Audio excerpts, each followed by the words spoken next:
Wah!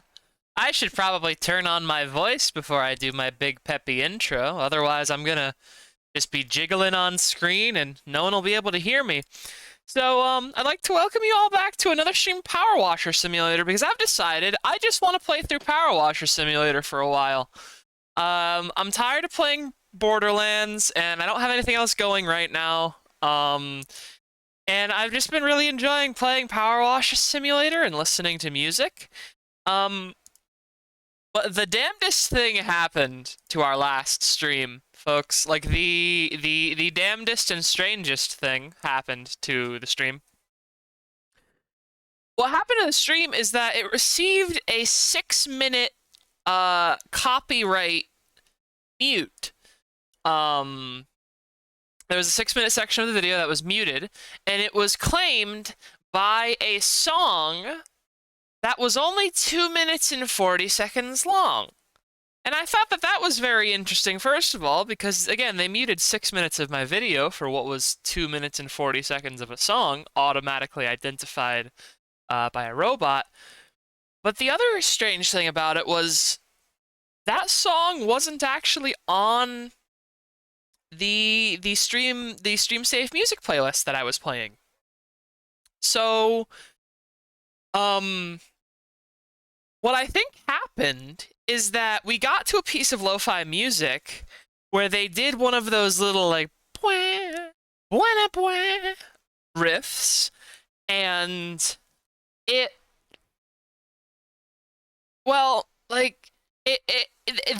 mistook it as theirs. And so this stream is in honor of that guy who tried to copystrike me over a 4-note chord progression, which is the silliest thing that I've ever received a technical threat of legal action over, even though I know that Twitch copyright really isn't all that big of a deal, you know? So it just goes to show you, life sucks on the internet. Don't be here. I have to be here because I'm connected to it, but don't be on the internet. Anyway, this time we're going to be playing a playlist. This is the least vetted stream safe playlist I've done yet, which is just going to be stream safe music, a public playlist. By Kyle Devlin, apparently.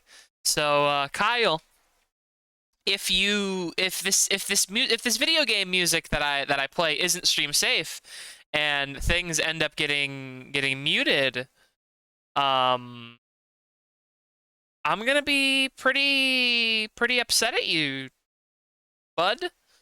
As always, I always have to worry that these streams might be ruined by overzealous copy bots. So, here goes with, the Wii Shop Channel theme.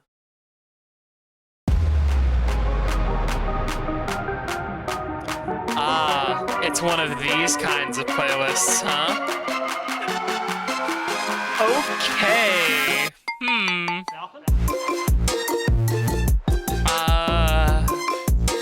That's gonna have to go down almost immediately. That is... Whew. That's a little spicy on my end. I don't know how it is for y'all. Goodness.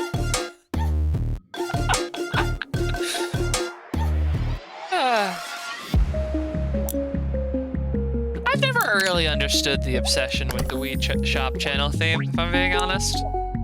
Like, it's a good song, but it's not, like, a song I go out of my way to listen to, you know? And it's not really a song that I would like enough to spend time remixing it, which is, I guess, why I'm weaker than most of folks that live out there on the internet who make music. Because there really is just kind of a dedication, like, more of these fake Enochian symbols. These just aren't Enochian symbols. They're wrong about that. Sorry to spoil the twist of this level early for everyone. They simply aren't Enochian. I speak many languages, and spray paint is one of them. That's actually spray paint they're speaking. But might as well just go around the house and hose them off. I'd love if these people got cursed.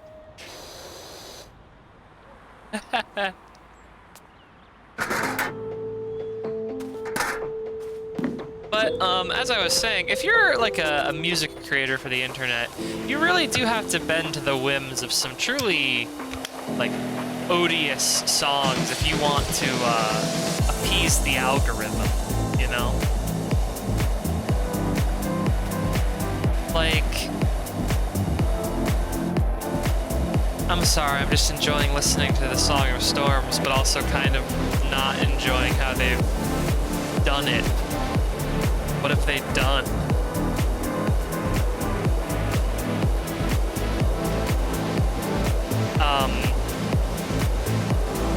Like, if you don't like Persona 5's music, for instance, which I know is hard to imagine because Persona 5's music is incredible, but if you don't like Persona 5's music, when Persona 5 came out and all anyone wanted from any music artist out there was a cover of Rivers in the Desert or some shit like that, how do you think the people who hated Persona 5 felt? Like, how does it feel to be a content creator who gets bounties for games that they might not want to play? I don't have enough of an audience and enough followers to get anyone trying to sponsor my channel, except for Raid Shadow Legends. Raid Shadow Legend reached out to me through Stream Elements recently. And this stream is not sponsored by them because I really don't want people to know a referral code for Raid Shadow Legends that has my name attached to it. If they want to pay me direct money, I'll take direct money. But I'm not going to shill a referral code. No, thank you. But I don't have a big enough audience to receive those sponsorships, so I don't have to be beholden to like the content bot. I'm playing Power Washer Simulator because a different streamer that I'm a fan of played it recently, and it got me in the mood to play it, you know? So I do have to wonder what it's gotta be like if you're the one musician out there who just doesn't want to listen to All-Star, but all of a sudden, Instagram's bringing All-Star back because Smash Mouth said something based about eating pussy on Twitter, and now we're gonna have to deal with that for the rest of the week.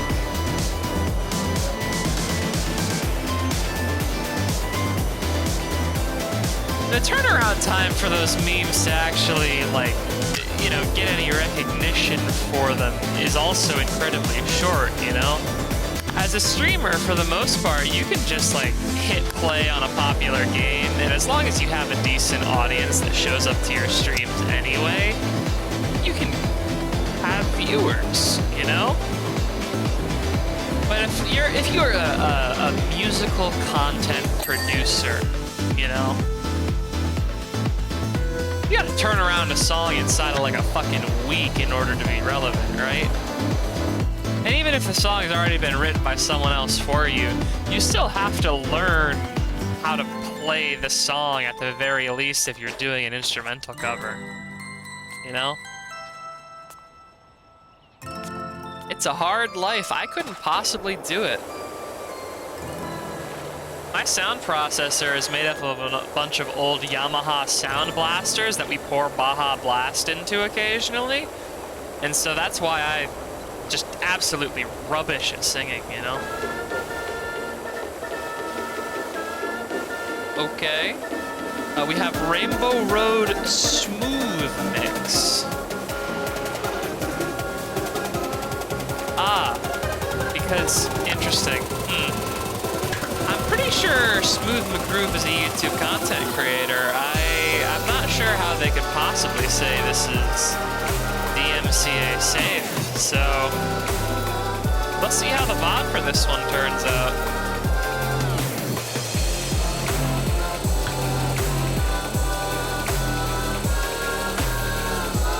I've never actually taken the opportunity to listen to the Rainbow Road theme. Like, I don't know the Rainbow Road theme. I don't know any of the Mario Kart themes all that well, because when I play Mario Kart, like, I just kind of white out into the violence of Mario Kart. Like, I really don't play Mario Kart to win, because I'm not good at Mario Kart. Like, when I started playing with real people, other than my sister, I did realize that I was bad at Mario Kart. And, you know, my sister was just another iteration of me, so I wasn't getting any better at Mario Kart either. But when I started playing with people like Gub, like, I just started getting my ass kicked at Mario Kart.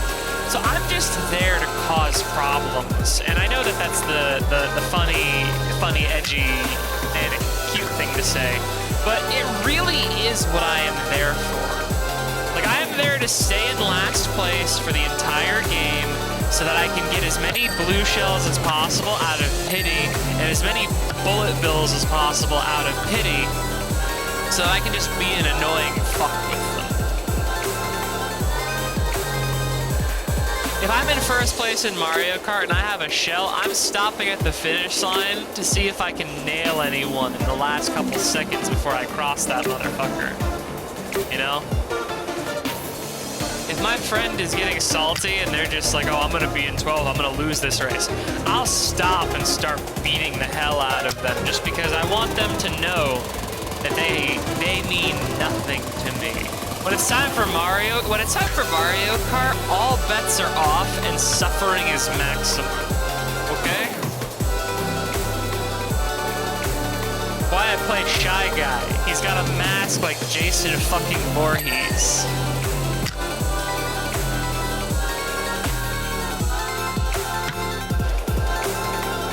You know, I would say I should see if anyone of my friends wants to play Mario Kart or like another kart racer, like maybe Super Robotnik Kart on stream.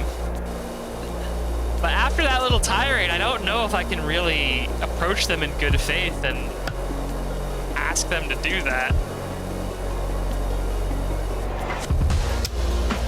Ah, Donkey Kong. This is music I actually recognize. I played a lot of Donkey Kong when I was younger. I wasn't very good at it. I always spent a lot of time fighting the first barrel boss of Donkey Kong 3, Kiddy Kong's Quest, because he gave you a bear coin every time you beat him. And I didn't understand the concept of like doing bonus levels and shit in the other levels and collecting the bear coins in those levels. So I just beat him over and over because every time he dropped a DK coin and you picked up a DK coin, after you had gotten the DK coin or whatever the collectible was for Donkey Kong Country 3, they gave you a bear coin for the upgrade bears. Speaking of which, why weren't they in Tropical Freeze and Donkey Kong Country Returns? Like, in Donkey Kong Country 3, Kiddy Kong and Dixie Kong just knew a bunch of literal eats honey and berries in the woods bears. And they ran various amenities that the two used to, like, get around and progress in their quest. Do you hear that weird rumbling noise? Maybe a kid kicked a soccer ball into your house? Where's the active volcano? Oh. False alarm, Jenny put the washer on spin. You're cute, you know that? Come outside so I can power wash your eyelids off. Yeah, they just knew some bears.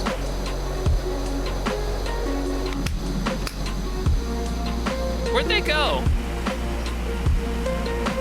Like in Donkey Kong Country Returns and in Tropical Freeze, they just have a pig.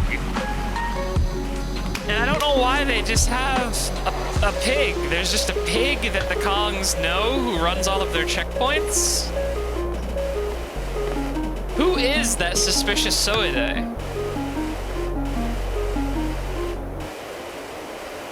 I don't trust him.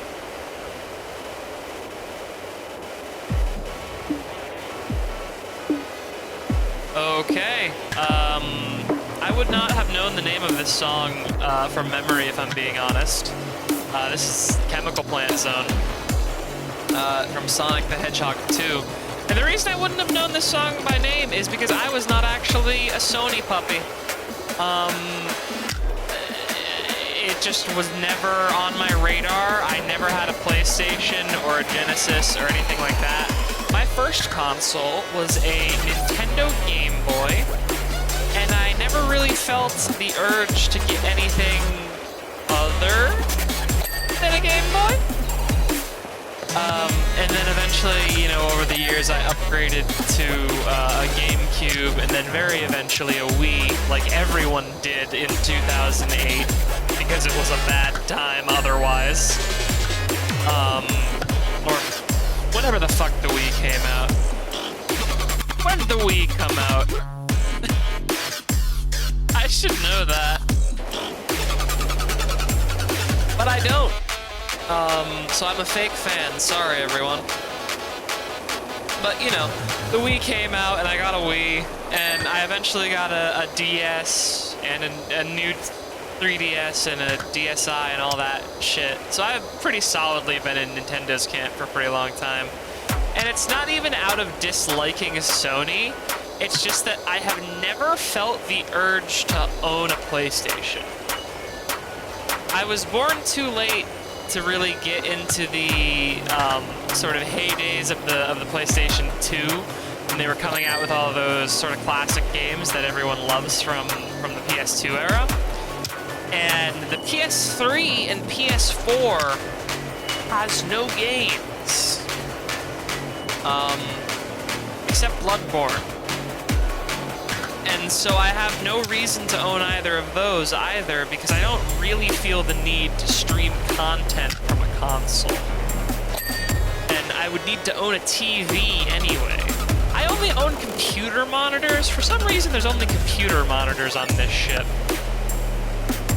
Whenever they needed a TV, one of the scientists would actually have to hook up a Raspberry Pi, plug the monitor into the Raspberry Pi, and then most of the time they didn't even want to pay for like a Netflix account, so half of the Raspberry Pis on the ship were all sharing the same Netflix account, and the other half were just tuned to like really bad pirate internet TV. I think I saw a burlesque puppet show once when I was switching through the channels.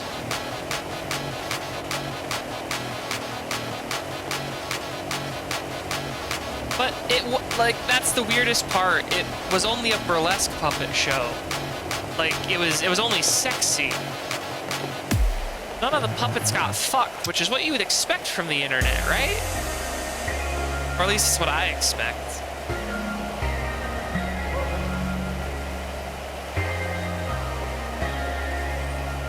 I have no idea what the current song playing is. Cerulean Dance Floor. I'm going to assume from the name and the album art that this is a Pokemon thing.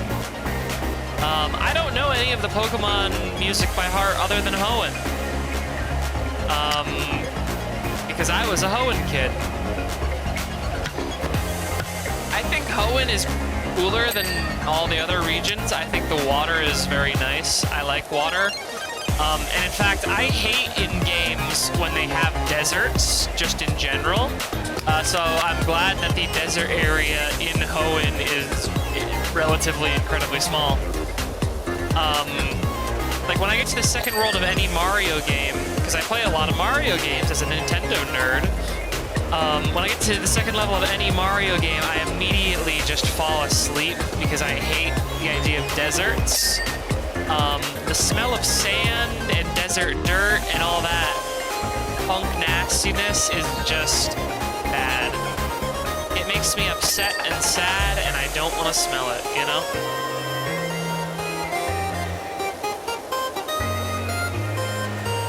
I've found as I've gotten older, I've actually gotten back into Pokemon a lot harder than I was as a kid. It's been a lot of fun watching videos of stuff like Pokemon Showdown, and especially, you know, sort of gimmick account users. Throw one out there, Temp6T.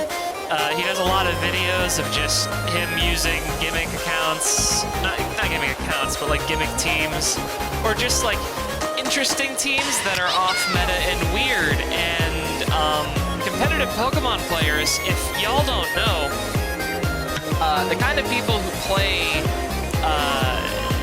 on Pokemon Showdown at least can get very temperamental about the game and what they think is fair and the kind of RNG that they think should be allowed versus what they think shouldn't be allowed and all that stuff.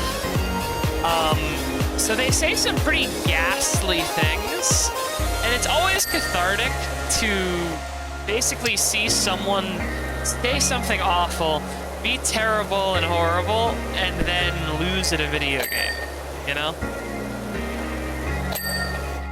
That's, I think, one of the most fun things you can do online is watch an asshole lose at a video game. Like there was a fucking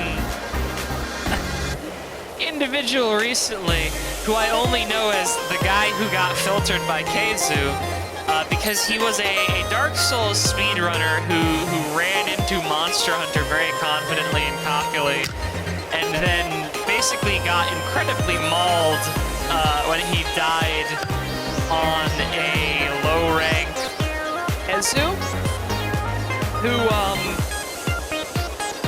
if you don't know low-rank Keizu as the scrub filter, you know him as the extendable penis.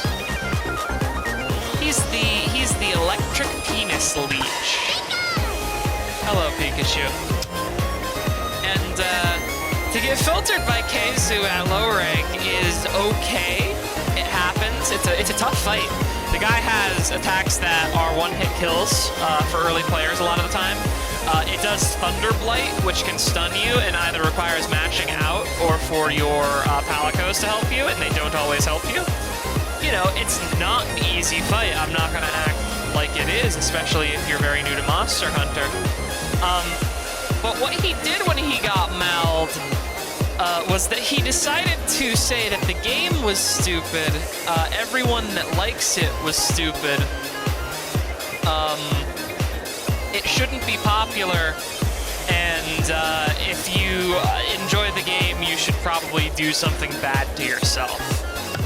And it was a really bad look for the guy, considering that he was apparently a Dark Souls speedrunner.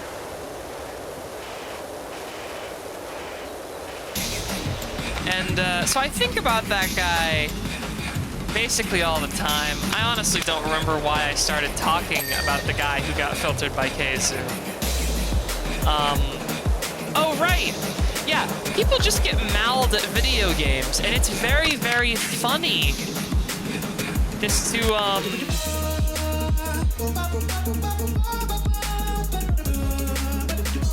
I'm sorry, Spark Mandrill's theme is playing. I need to shut up for a friend of mine. We're listening to Spark Mandrill.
sorry. I just felt it, you know? I felt it move me. I really hope I don't get sued for this. It's only just occurring to me now that, you know, anyone could label a very stream unsafe playlist as stream safe in order to, you know, try and get someone in trouble. So I guess we'll find out.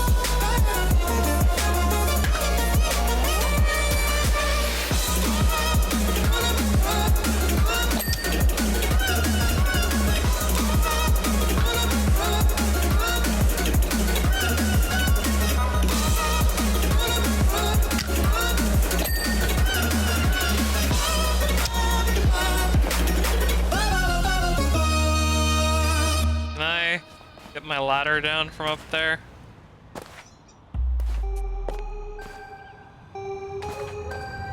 Might be problematic. That may be an issue.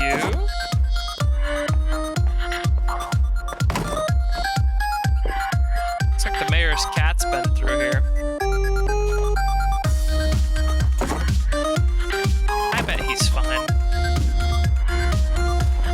Remember what I was talking about before Spark Mandrill's theme, so, yeah, that might be stuck up there.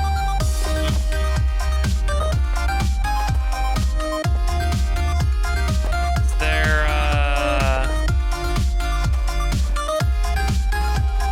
yeah, there's not really a way up there from down here at all, actually. Brian. Come on.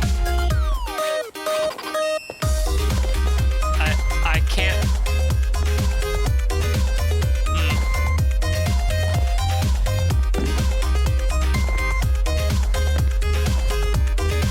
Come on. Mantle up onto the gutter. Like some sort of fucking parkour hero. Come on. Come on. You can literally, you can see, no! I'm noticing a bit of a design problem here, folks. What? Wait, what? Oh.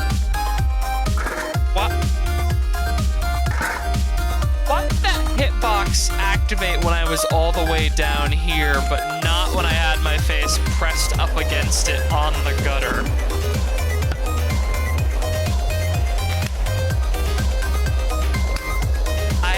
I again, don't even remember what I was going to start talking about before I had that ladder mishap.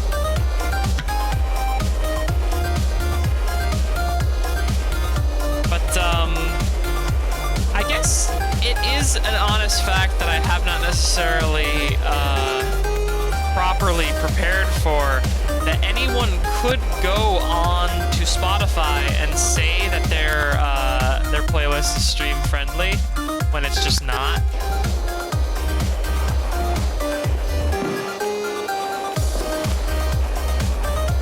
So this is the last stream I ever make from this account. It's been an honor and a pleasure, everyone.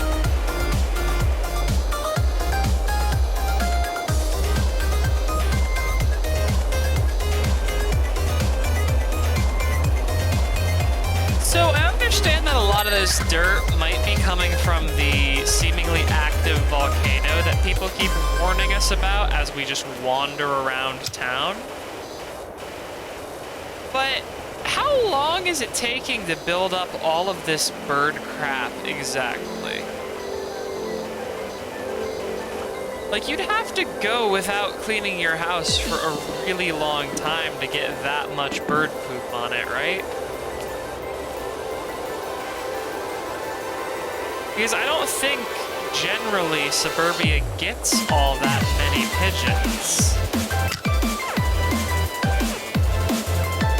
I could be wrong. I haven't lived in a suburb ever. I've only ever been in a the simulational one, there just weren't any birds. So now I'm kind of actually wondering if maybe the rarity of birds when I was growing up was just something to save money for the simulation. That'd be really upsetting, actually. I should have Gub review the simulation logs of my childhood with me sometime. You could probably figure out if those birds were real. If they aren't, I don't know what I'm gonna do.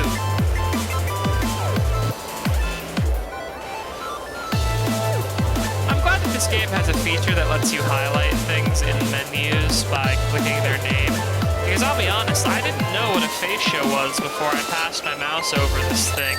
And the game was like, oh, yes, this is the fascia. There is still some dirt on it. Like windows, window panes, that's all, you know, standard house shit. I don't know what a fascia is.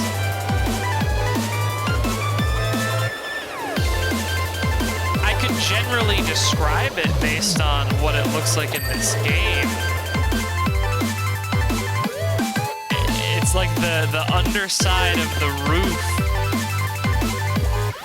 But it, I don't know if that's what it is architecturally, you know? I want to say it's crown molding, but for a roof, for whatever goddamn reason you'd want that, but...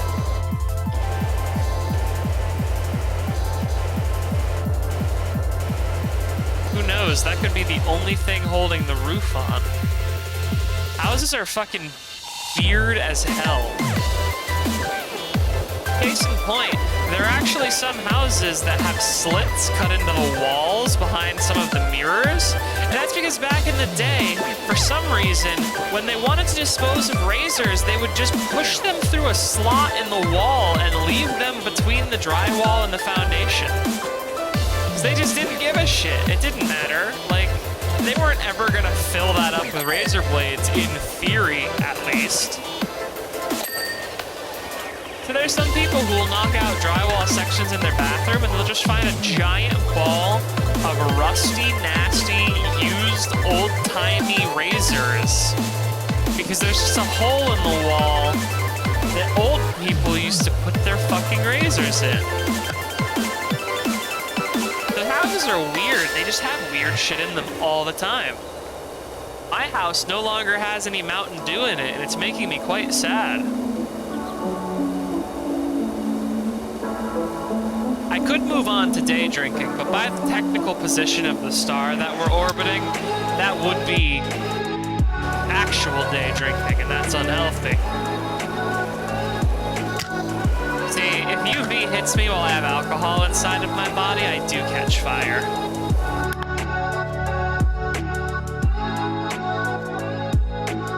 This remix is just called Wet Hands, apparently. I don't know what it could possibly be from because the icon appears to be a cartoon version of Smooth McGrew and a cat. Which is alright album art. I guess it conveys what I need to know about who's making the noises. But it tells me nothing about what game or games remix Wet Hands could be from.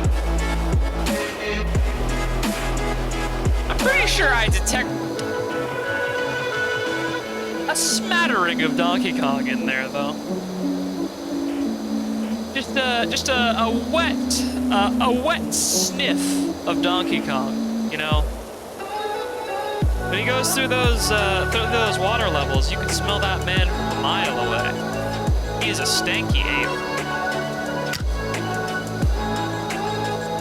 Let me tell you, Donkey Kong doesn't want to be sniffed either. So if you're sniffing Donkey Kong, you're taking that ride at great personal risk, my friend. So if you ever sniff Donkey Kong, I hope it's worth it. Because it won't be pleasant, and Donkey Kong's definitely gonna smash a barrel over your head or something afterwards because you sniffed him. Well, actually, it depends. If it's Mario Kart Donkey Kong just looks like a little old man puttering around on a scooter most of the time, so I'm not as afraid of him until he grows teeth. But Mario Party Donkey Kong, I always set Dong to very hard because I'm a child. So he's always the most prescient CPU threat to any game. So like Mario Party Donkey Kong would definitely murder you. He wouldn't even necessarily do it for tactical advantage. He might just do it for fun. This is a theme I know. This is Rosalina's theme. And I know this because the title of the song is Rosalina. Wow.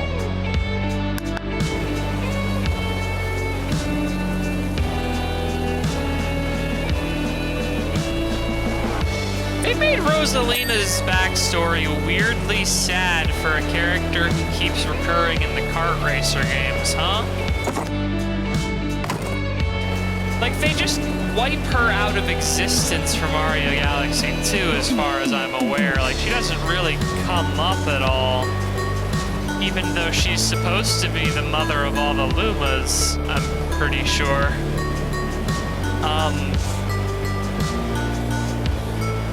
But, like, she's just there when it's time to race karts with Bowser and Dry Bowser.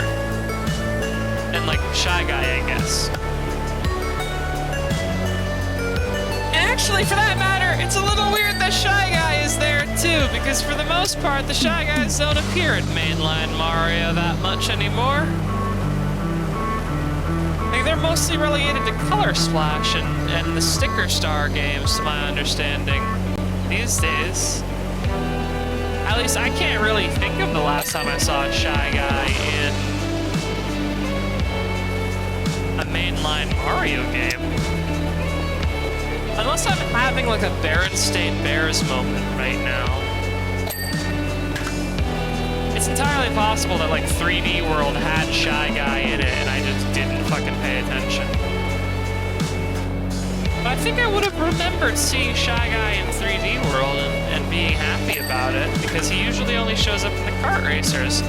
But again, Rosalina shows up in the fucking kart racer despite being an absolute bummer of a character if you bother to learn or pay attention to her backstory.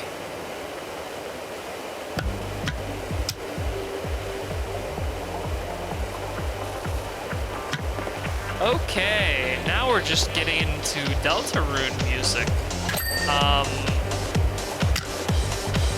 I'll be honest, folks. I don't have much intention of playing Deltarune unless I'm asked. People keep telling me to play Deltarune, and I don't know how to tell them that I already played Undertale. And while it was a poignant and memorable experience, I don't ever want to see Sans Undertale again. And if I ever have to see that guy again, I'm gonna lose it. I'm gonna unleash an absolutely fucking biblical wrath that no one, not even my closest friends and compatriots, will survive. No more Sans Undertale, okay? We're just not gonna post about Sans Undertale. And if you do, I might ban you from my chat.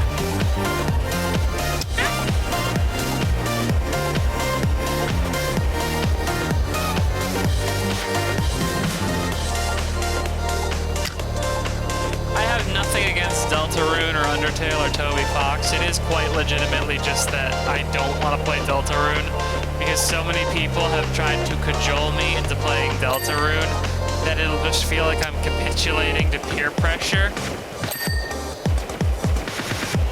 And I know they just want me to be fans of a game with them, but The way that a lot of my friends want me to play, the way they tell me to be fans of games with them is to literally send me a meme that was started as ad copy for the game to me. And I just want to let you all know, every time you post that copy pasta about Final Fantasy XIV letting you level to level 60 for free, I want to play it less.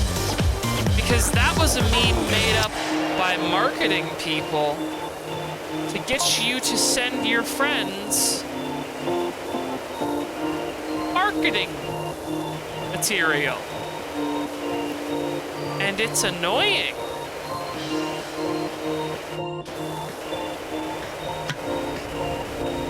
Also, apparently, a text from our good old pal Harper has just confirmed that those symbols are not Enochian and are in fact symbols for the plumber, so he knows where to put the overfill pipe.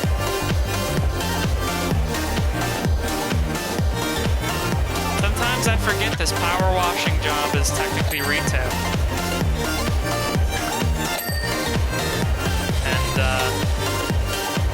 Boy, do you meet some dum-dums in retail.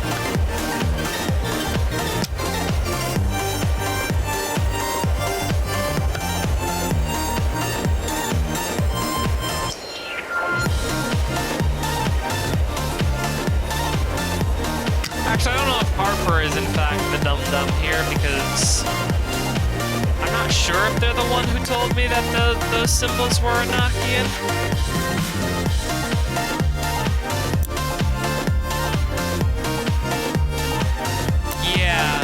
Yeah, no, Harper is...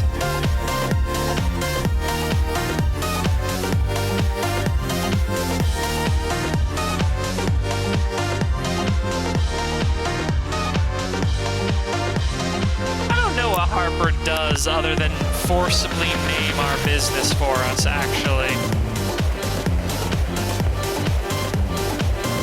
I know one of our friends is a a geologist, I believe. I think I know a geologist. If I don't, I'm gonna have to find a geologist, because how else am I gonna deal with rock golems and minerals? Interesting. We are now on to music from Sonic 06, specifically Crisis City. I have never actually had the misfortune of playing Sonic 06. I've only ever watched speedruns of it, and I must say, speedruns of that game are something else. Apparently there is one level where the definitive world record of all time has been achieved and is more or less held. And it is held by a couple of frames, apparently, because in one of the levels, the Find the Captain level, where you have to find the titular captain of the town guard and talk to him. Spoiler alert, he's the first guy you talk to. Everyone thought, apparently, for a very long time, that level had been solved on its time. That no matter how fast you completed the level by running back up to the captain and immediately talking to him after he sent you off to go find himself, it would always be somewhere around like 43 seconds and 0.03 seconds. 43.03 seconds, you know? Until one day, out of nowhere, comes one of the glitch hunters, I believe, goes by the username, or went by the username if they're no longer active in the community. I have no idea. I haven't checked. Dark-Spine Sonic apparently popped into one of the glitch hunter discords one day and went, "Oh yeah, I have a better time than that." And everyone was like, "No, you don't. That's not possible." And they went, Yeah, I do. Let me show you. And apparently, if you pause the game at just the right time and unpause at just the right time during that whole interaction, there is a glitch in how it interacts with the dialogue system. And they apparently managed to find a glitch that cuts out literal frames of the world record time. And the literal frames of the Sonic 06 record time had to be counted out of the video file in order to declare that it was definitively the fastest time possible ever, forever, we promise.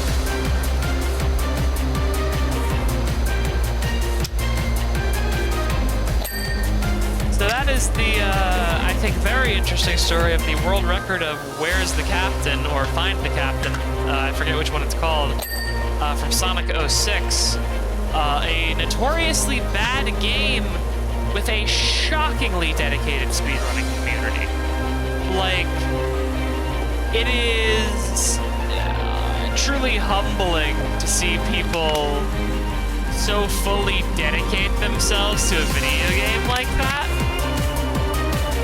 Because, you know, I like video games. I play them a lot. I want to one day play them for a living, even. But I don't like video games to the point, like,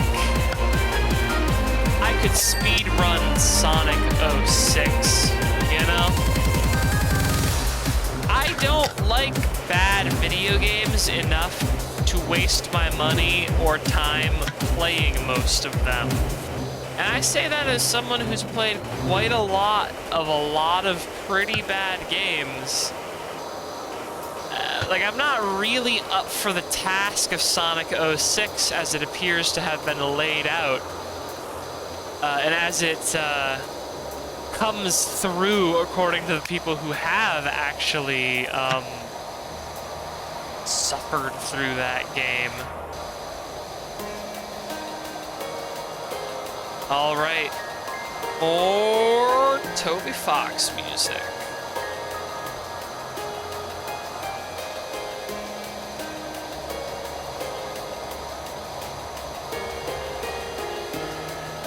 I don't think I can actually recognize what this is a remix of.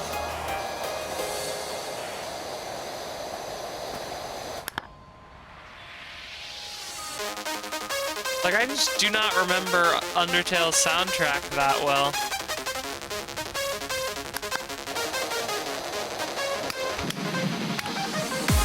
The only ones I really know are the ones that I actually have saved to my normal Spotify library, which are gonna be, like, Dummy, Hopes and Dreams. I used to have Asgore in there until I realized that I don't really like the guy that way. Sorry, King.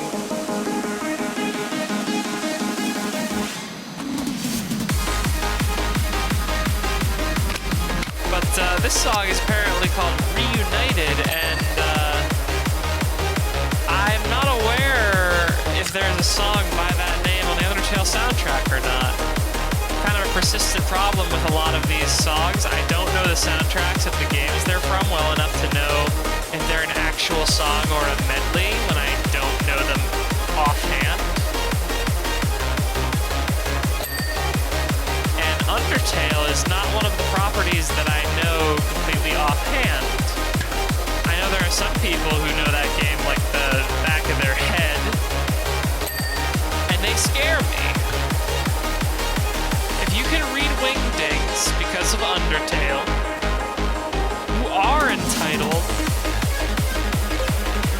a swift death because you have been infected. If you can read Wingdings, you have the clown virus. You're going to become a clown. I'm sorry, there's no two ways about it. Once you begin comprehending Wingdings, it begins a permanent and irreversible biopsionic change in your body. We've been trying to figure out a way to counteract it for years, but... well, it's simply not possible. At least with our current technology. Maybe someday we'll be able to reverse the clownification that occurs when you learn to read Wingdings, but for for now. Just gonna have to put on the floppy shoes, Bobo.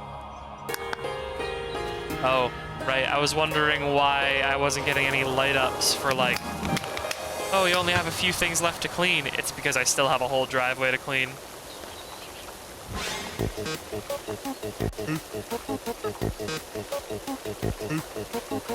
Alright, Sans Undertale's here now. I didn't want to hear his voice this stream. But Spotify is forcing me to hear Sans Undertale's voice. That's fine. No, I love it.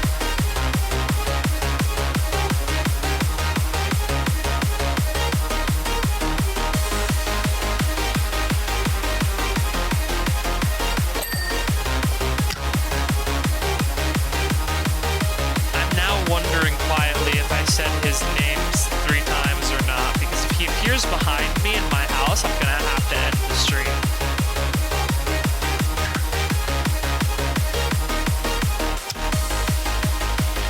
I'm pretty sure he works on those same rules as you know who. And in fact, I'm pretty sure they share a name counter, so I'm not going to risk getting either of those fuckers in here.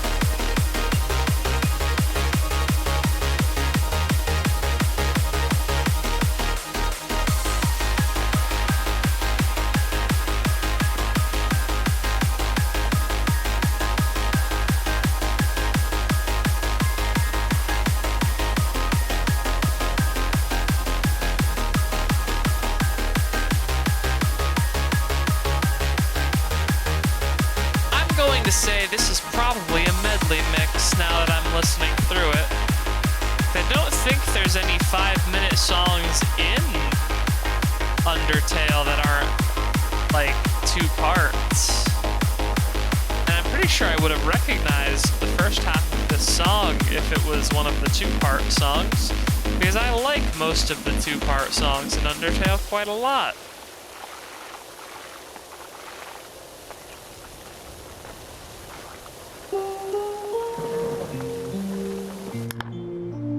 1 a.m. I'm going to guess this is Animal Crossing. I've already expressed my woes about Animal Crossing in previous streams. There's no need to get back into it. There's another game on Steam, Long Winter, which is apparently Animal Crossing, but like in a semi-persistent open world with other players. And with a vague Finnish, Swedish, Icelandic theme, because Long Winter, I'm not sure which one of those many countries it's meant to specifically be, because I don't remember offhand where the actual mythological event of Long Winter comes from specifically. But it's one of those games that it looks like it has a really cool concept, but apparently the developers fucked up the execution because it has a mix on Steam. And though I am an eternal proponent and fan of the game Battleborn, or at least I was for a very long time, before I truly understood the gravity of the things that the people involved in that game were involved with.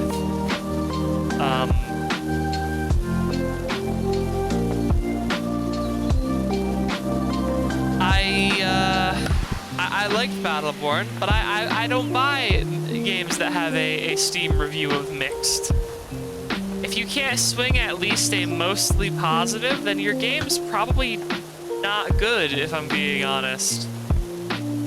Because, like, I've played a lot of stanky most positive games, but I have never really played a mostly positive game where I didn't feel like I got my proportionate money's worth, you know?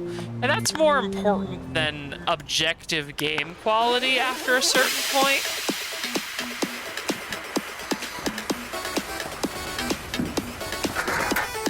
You know, you can have like an incredibly good game, but if it's $900 with DLC, that alone just makes it a bad game on its own, right?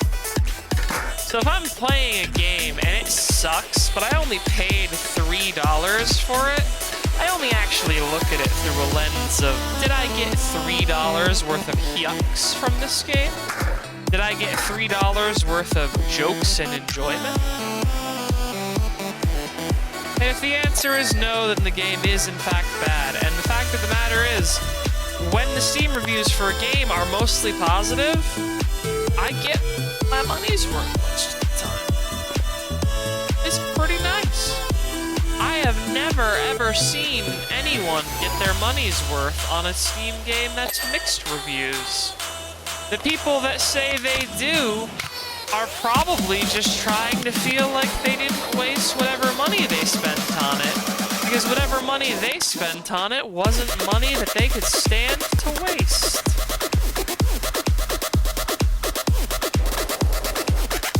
Apparently Flashman's theme, and I'm not sure how I feel about the drop of Flashman's theme. Very, this playlist, I'm gonna be honest, y'all, this playlist is kind of giving me a headache. So we're gonna move off the video game music, and you know, we're gonna go back. We're going back to the Streamwaves lo-fi, I think. I'm gonna go and look through some of their playlists and get something more mellow here, because that drop really kind of overstimulated me quite badly. Kind of had a headache from that.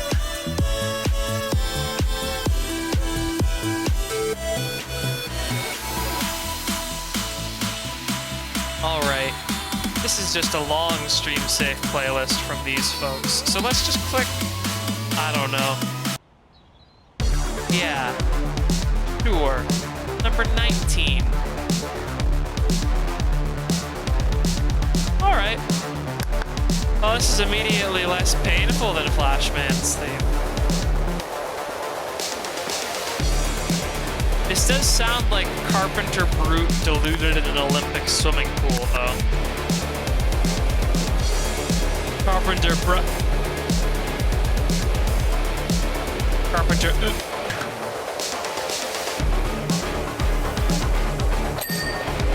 Alright, hang on.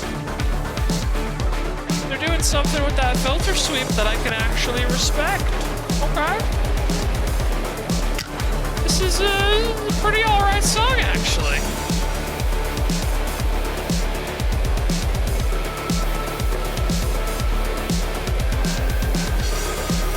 Definitely feels like my power washer should be spraying blood when I'm listening to it, but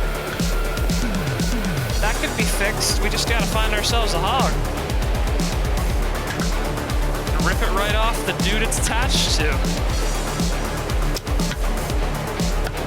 That'll get him bleeding.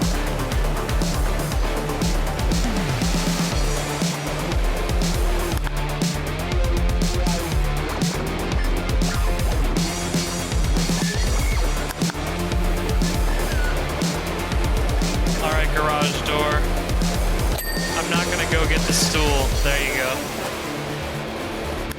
I hate using the stool in this game, even though it's definitely there for a reason. It's a tool and I should probably use it. But carrying it around is just another thing to keep track of, and I would rather, for the most part, just clip up objects where I can. Like right now, instead of hopping on and off of this stool, I could just go get the ladder. But I'm not doing that, am I? Or at least I wasn't. And then when I finally did cave and go get the ladder, I immediately got distracted by these bricks.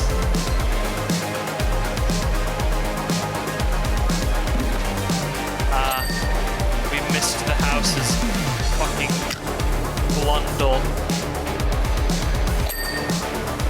Gotta get the undercrust out of the house. Goodness.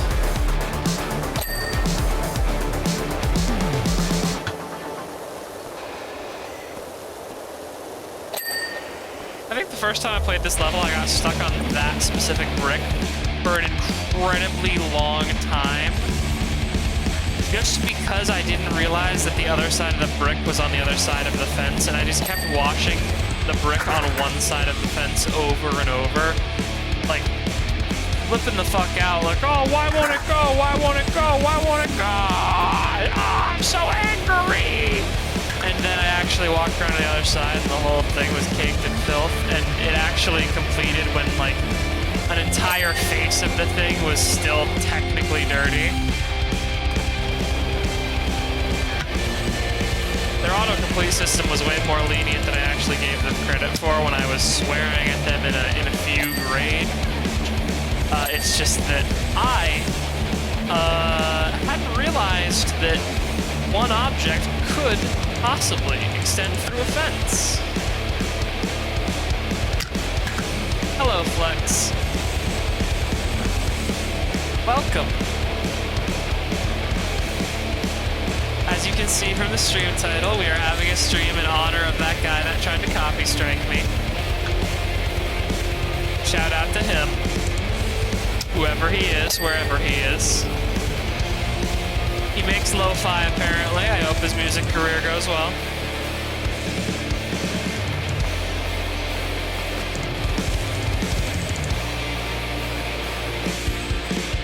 Nothing terribly extravagant. Basically, I got a copyright mute on like 7 minutes of video for my last lo-fi DMCA-free Spotify and Power Wash chill stream. And it was a 6-minute mute for a 2-minute and 42-second long song that wasn't actually on the playlist that I was playing at the time. Like, I went back and I checked my play history for Spotify for that day, and I literally had never played that song up until the moment that I had looked it up because I had gotten the mute on my video. So as far as I can tell, some bot heard the lo-fi and identified it as some random schmuck's song, and they decided to pitch a bitch fit about it and mute 6 minutes of my video over it.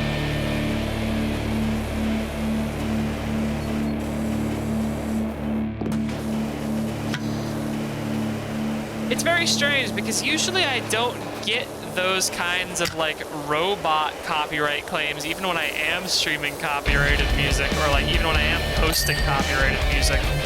So I'm honestly surprised that I got the copy strike. So I think it might have been someone decided to be petty about like a bot sending them an automatic notice or something. Because again, I don't understand how Amazon's AI would be bad enough to mute 6 minutes of a video for somehow containing a 2-minute and 42-second song. Sorry, 2 minutes, 42 seconds. Good. Oof. You know, Power Wash makes my brain run hot. Turns me stupid almost immediately.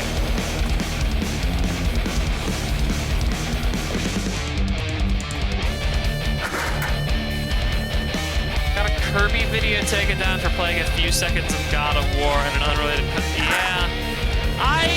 You know, part of the reason why I don't become a PS4 participant or a PS5 participant as an adult is specifically because a lot of those games, even though they have like a streaming button on those consoles, like Atlas went hella out of their way to keep people from streaming Persona 5. To the point where I watched a Let's Play of Persona 5 where quite literally the guy making the Let's Play had to basically have the cutscenes on an unrelated, unlisted playlist that he would DM you to see if you wanted to see them. And every time he got to one of those cutscenes, he would just say something along the lines of, "Thanks, Atlas," because there were some cutscenes that Atlas would apparently just go thermo-fucking-nuclear on your account over if you showed.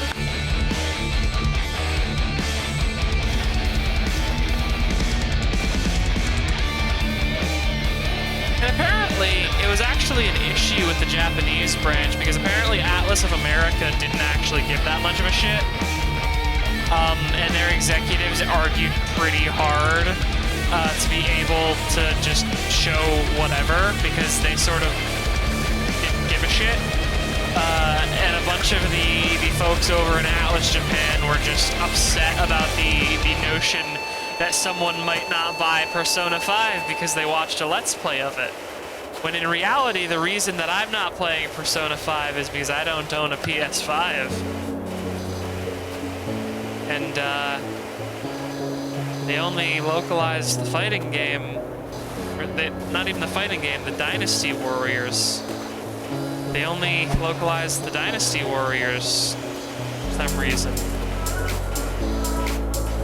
I'm not upset at all.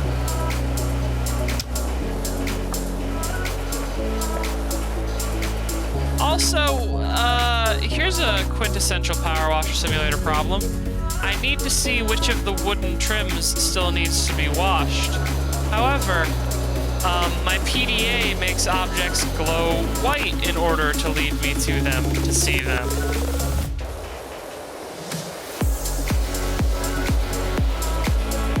All of the wooden trim in this level is white. Wait. You. Yeah! Oh, we did it. Beautiful.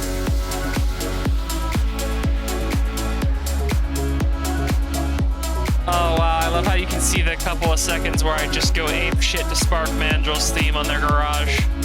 That's good. Okay. we have a sort of diverging path here for the stream to take. We can clean the shoe house or the skate park. Who owns a shoe house? Hands up in chat if you own a shoe house. You've ever been in a shoe house? It seems our little town is going up in the world. Buckingham Skate Park has been chosen to host the next county championships. Ordinarily, I'd leave the sullen types to roll around in their own filth, as is their wont. But if it's getting in the papers and on TV, we can't have people seeing all that grime and funny writing, so I want you to hit it with everything you've got. I don't like the Buckingham Park warden. He's kind of a dick. He wants the kids to, like, be fucking playing on straight up creosote and just like breaking their faces on creosote.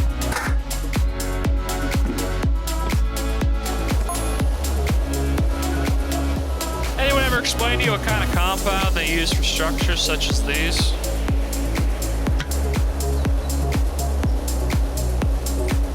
Is it concrete, Gordon? It's, to my understanding, they make these bitches out of concrete. You know, concrete?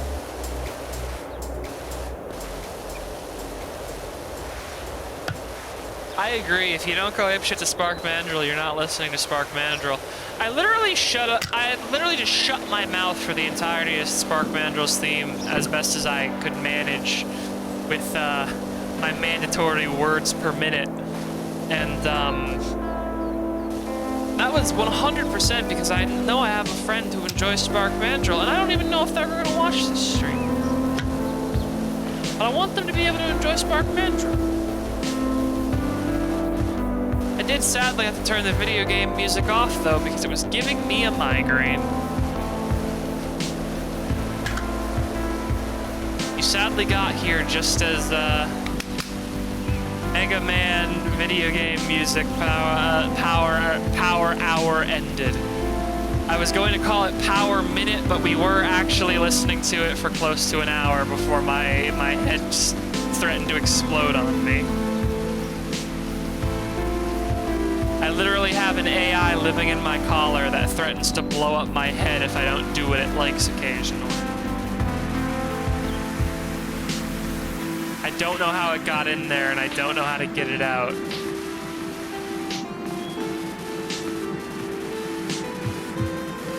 So, like, I know that most of the robot masters are repurposed robots that were for something most of the time. Like, that's the plot of the baseline Mega Man games.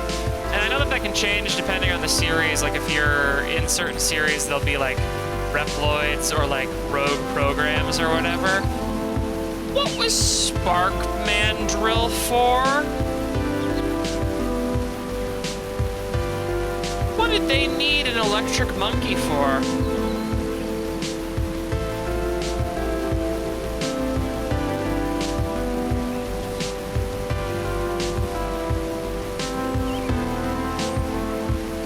Like, I'm struggling to see what an electric monkey could do that an electric man could not do better. So I don't think Spark Mandrill was one of the ones that was purpose-built. At least that's what my gut instinct tells me.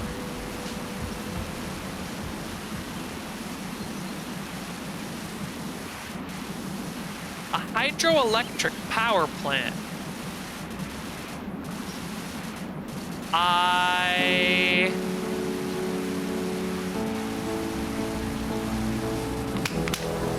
Did they make him a monkey so he could climb around the wires better? Wait, why am I a dog? Hang on a second. I'm asking all these judgmental questions about Spark Mandrill. I used to be a power plant and I'm a dog. Why am I a dog? Am I supposed to be a power plant? I actually only just realized the Akovian Empire found me in a jar in space somewhere, and they plugged me into a power plant, and I made electricity.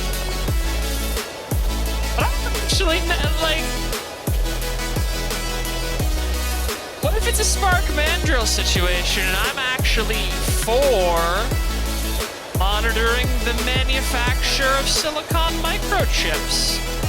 And the reason that I eat computer parts all the time is because I'm supposed to be making microchips.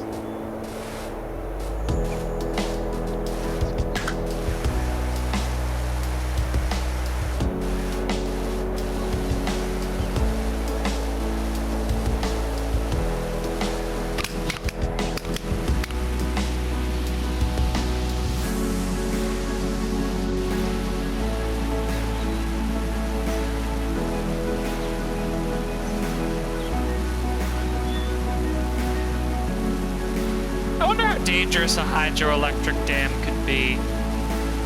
Because, like, you have the threat of the water, right? Like, a hydroelectric dam, you could reach the dam, and that would probably be pretty bad for the people beneath. But, like, if you run too much river through a dam, like, before it breaks, can you blow up a hydroelectric plant? Like, unless you break the dam, without breaking the dam, how dangerous can you actually make a hydroelectric plant?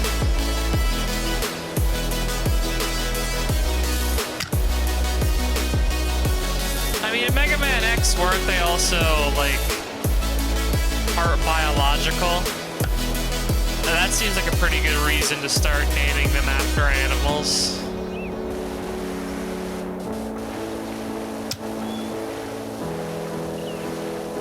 Like, they weren't necessarily the animal they were named after, but, like, couldn't the robots in Mega Man X fuck?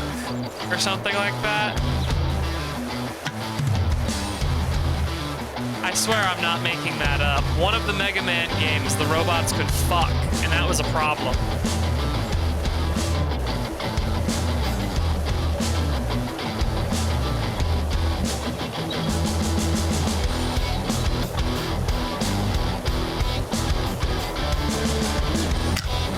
Yeah, no, like one of the main conflicts of one of the Mega Man games is is that the robots figured out how to reproduce and started reproducing so much that fucking evil ones started showing up.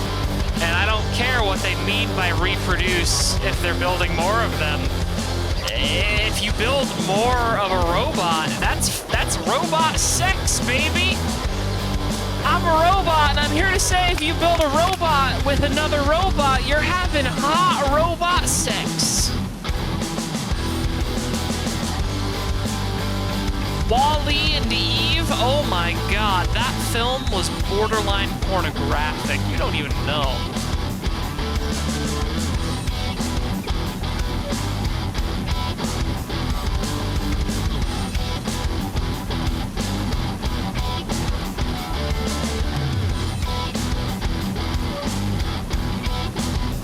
I'm just gonna let us all sit in that comment for a little bit, because I really have nothing to follow it up with.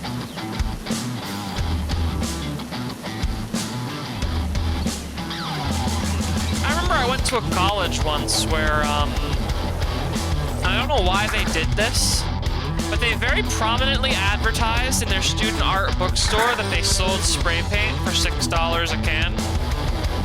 And it was really just like incredibly and hilariously affordable spray paint, which was really great because I was also, for a short stint, a janitor at that college. And people use the $6 spray paint on everything. People use it to draw swastikas. People use it to turn swastikas into the Windows symbol or plates of spaghetti. People used it to draw slogans on top of buildings, on top of swastikas. Some people even used it for the art programs that they were supposed to be in. But at the end of the day, I was the one who had to clean it all up. So on the whole, I really wish they had been advertising how incredibly $6 it was.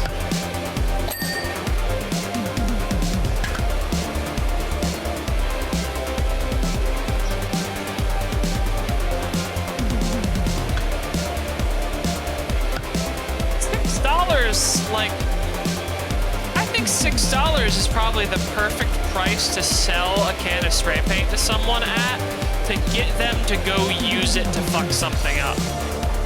Because at $10, you know, that's a 10 spot. You know, you probably could have gotten yourself like a sandwich from the local fucking fast food place with that, right? So that's like a pretty substantial amount to just kind of throw down the toilet by wasting it, just spraying it up onto a wall. You know? So unless you're a dedicated, like, spray paint artist or what have you, you're probably not going to be bombing a wall with your $10 spray can. You're probably going to be using it for whatever you paid for the $10 spray can for. But $6? I would pay $6 to mess up someone's day. Like, there are websites out there that let you send packages to people where it's like, oh yeah, send them a Toblerone, but we wrap it in cardboard so it looks exactly like a fat cock. So they get a fat cardboard cock in the mail, and it has a Toblerone inside, and there's a card inside talking about how they better enjoy the creamy center of the Toblerone, right? And I would pay $6 to do that. I would pay $6 to annoy someone with that. I haven't. But in the grand scheme of things, I feel like $6 is just the right amount to ask someone for, to like do something stupid for them, you know? Or to like, to buy something stupid, or to, you know, if you're paying $6 for a can of spray paint, you're gonna do something stupid with that $6 can of spray paint.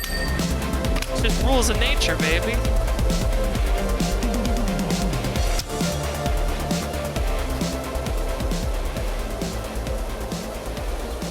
Plus, like, spray paint is really... I think spray paint is almost cosmic and how incredibly good it is for just ruining other people's stuff. You spray it into a camera, the camera's broken. You spray it on someone's clothes, you may have permanently damaged their clothes. You spray it in someone's eyes, you may have just committed assault with a deadly weapon and blinded them.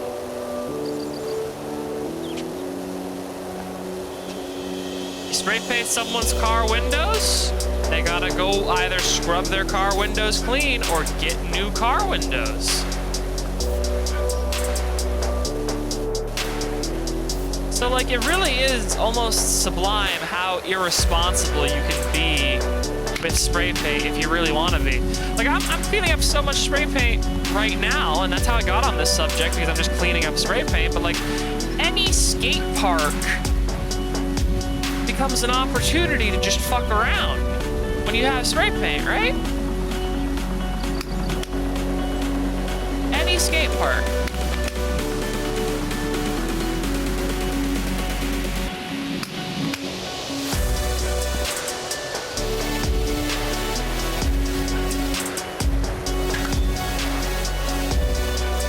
So, you know, I'm not, like, speaking lightly when I say that I think that spray paint has cosmic power, you know?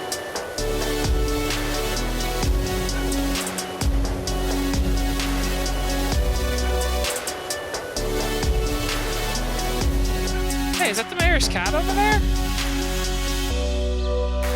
Yeah, I'm pretty sure that's the mayor's cat over there. I don't think I can get over to him, but... I'd bet that's the mayor's cat sleeping on top of that van over there.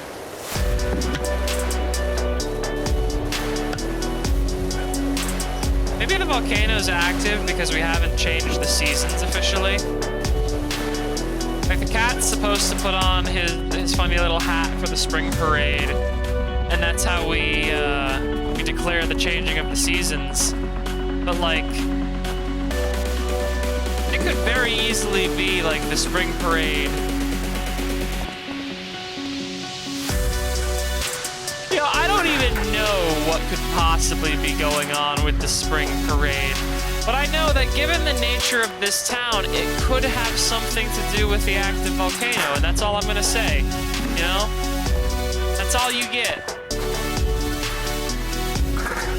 I feel very strongly that whatever's going on in this stupid town, the spring parade has to do with it. And if that cat gets back to the mayor, it'll either fix everything or ruin it.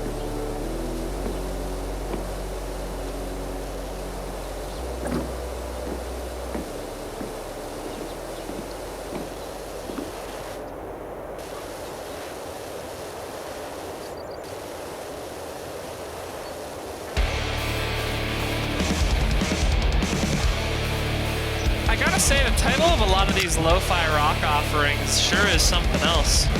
This one is Blood on the Crowd, which is sounding a lot like E1M1 from Doom.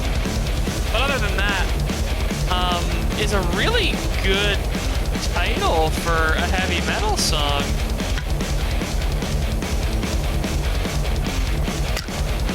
But I gotta say, there's still that lo-fi-ness to this, you know? The sort of DMCA-free music curse. Where, motifs repeat just a little bit too long. You know, they stretch a chorus to 5 bars instead of 4. Do a verse for 6 instead of 4.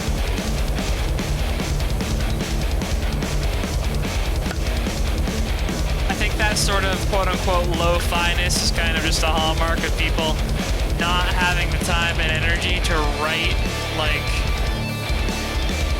an entire verse and chorus every 30 seconds on a 3-minute song.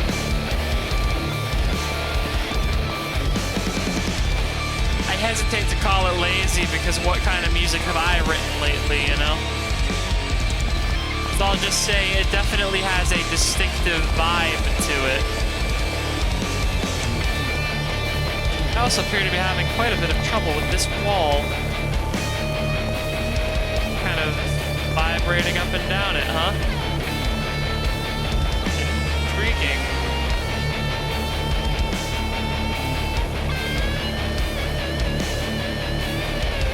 Oh.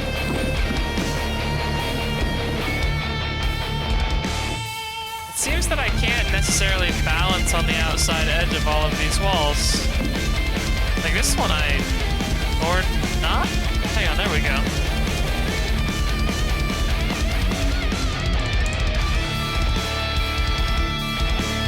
I guess this one is technically on the very edge of the map boundaries.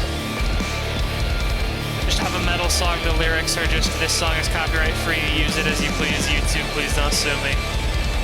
That wouldn't be bad. I don't know if you were here for the finale of the Boneworks stream. I'm kind of sad that I can't stream VR right now because of my change in operating system. But for the Boneworks stream, the song at the very end of Boneworks has a bunch of Latin chanting in it. And Latin chanting, if I'm remembering properly, literally translates to something along the lines of, this is stress level 0, you are playing Boneworks. And that's all it says, over and over, just chanting like, this is stress level 0, you are playing Boneworks, thank you for playing my game, or something like that, in incredibly bad Latin.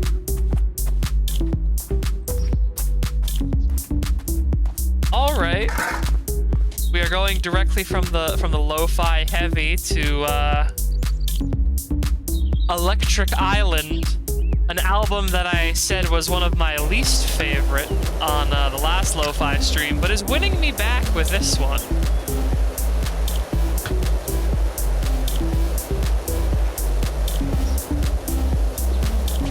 I think it's because the weird, like, it crushed burpiness of that one.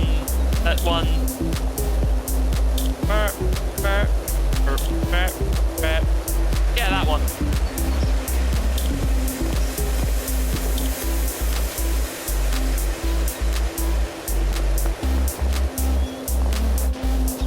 Like, I'm always a sucker for intense reverb or just like weird effects on a sound. Really intensely reverbed guitar that has like a lot of pedals on it that just completely crush the noise into like a weird, loud, resonant, sort of fuzzy singing is my absolute fucking favorite. I'm not talking like amplifier reverb. I'm not really a fan of like the Jimi Hendrix style feedback stuff as much. But I love me a fucking heavily processed, crunchy ass electric guitar. It just makes me happy. It makes my gel feel good.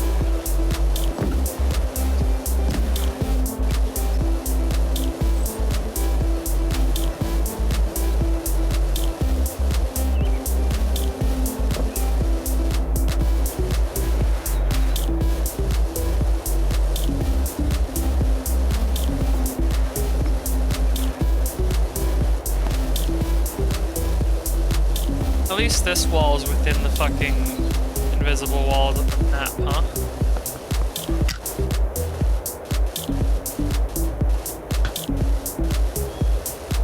I'm waiting for the warden to give me the next part of his dissertation on what the material of this park is made out of.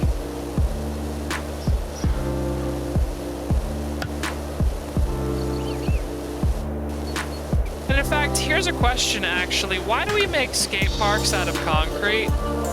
Like, I know that skateboards work very well on hard surfaces for the most part, but we make outdoor skate parks out of the surface that I think I would like least to fall on other than literal wood chips. And for some reason, I have a feeling they would make skate parks out of wood chips if they thought they could get away with it. But concrete seems like a really bad surface to actively encourage people to like ollie and kickflip on, you know? Like, if you wear your helmets and pads and all of that, falls aren't as bad as they can be, and You can actually get relatively invincible if you pad yourself up heavy enough, but a lot of people don't, and I gotta wonder, why concrete? I know professional skaters get like the wooden ramps and stuff, but even then, some of them get laid out onto those things and they get utterly fucking obliterated. You can hear the whump on the hollow boards. It's something else. But like, now that I'm thinking about it, I'm trying to think of a surface that would be suitable to skateboard on that it wouldn't also hurt to immediately smack into if you fell off your board. The only thing I can think of is like,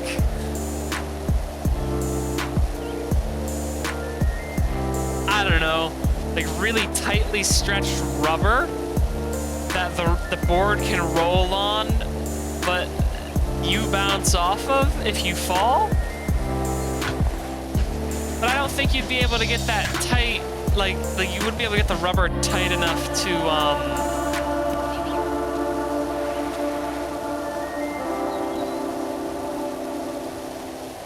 like actually support your wheels without also either snapping it or just turning it back into an incredibly hard surface to smack yourself against, I'm pretty sure.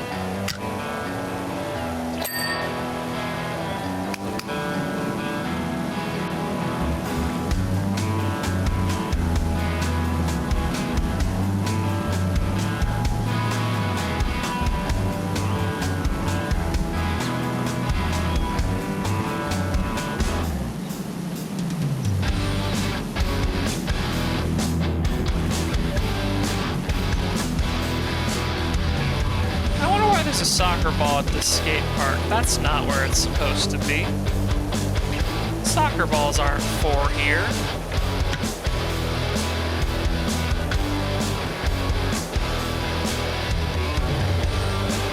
Oh, no worries, Flex. It's always good to have you come out. I appreciate the company when you're able to be here.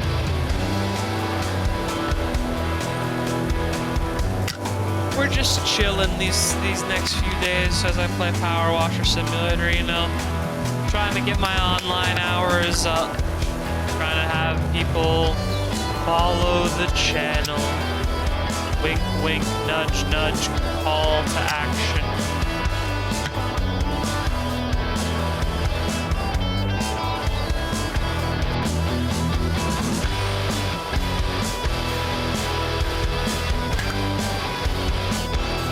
Liking whenever we get the heavy metal and like classic rock lo-fi tracks, because they do lend a certain energy to this game that I like a lot. You know, the lazy joke is to be like, oh yeah, extreme cleaner simulator, but I actually do like the idea of my janitor just actually listening to like trashy lo-fi as they go about their actual job, you know? Not even necessarily enjoying it, literally doing what I'm doing right now and just reviewing the lo-fi as it happens to them.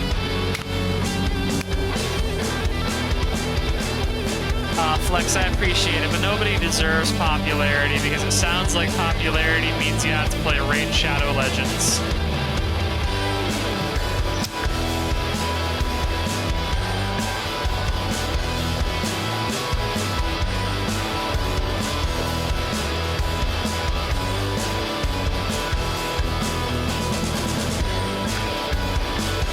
This is another instance of a riff going on for too long, I think.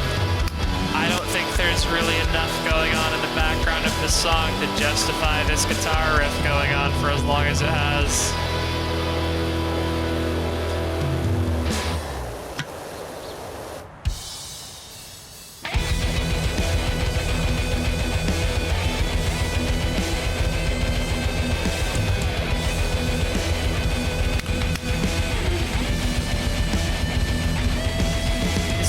Called Engage, and if I'm being perfectly honest, it's not striking me as terribly different from Blood on the Crown or whatever.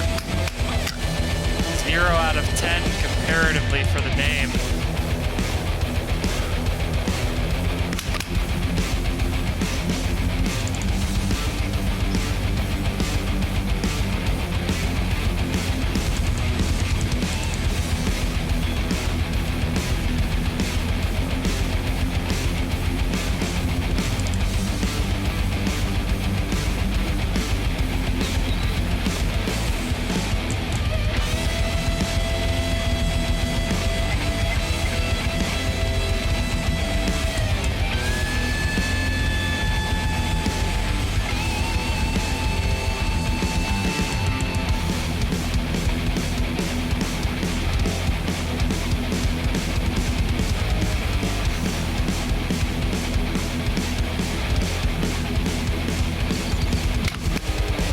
it certainly sounds a lot less like Doom E1M1 when the guitar starts going for it, that's for sure. Because Blood on the Crown definitely sounded like it was lifted almost verbatim from the Doom soundtrack somewhere or another.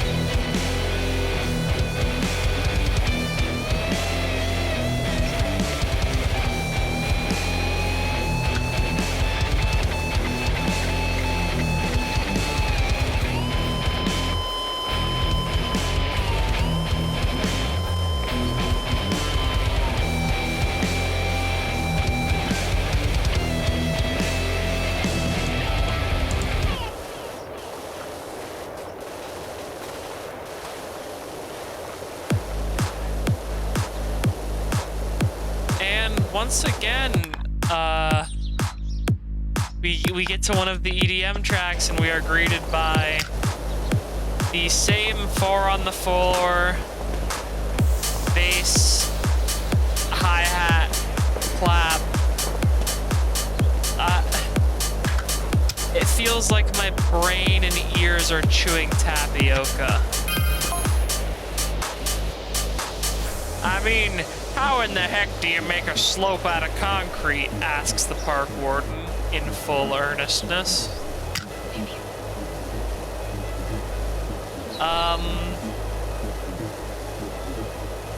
They pour it as a liquid, I'm pretty sure. Right?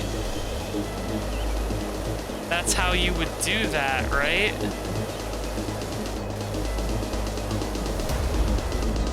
Like, I imagine, if I had to guess how they get the slope, they actually use like a big hollow mold, and they push it down into a hole that they've filled with wet concrete, and then maybe they like wiggle that big insert a lot, just so that there's no air bubbles or anything. But that is genuinely just my guess. I've never seen anyone try to build a skate park. But my guess, if you had to pour a slope in concrete, it would be to use a mold.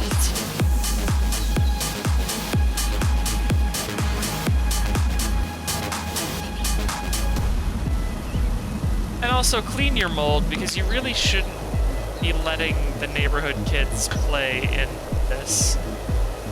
You shouldn't have been letting them play in the other park either. Like, the fact that you weren't going to pay to have that park clean was kind of worrying, Mr. Warden, sir.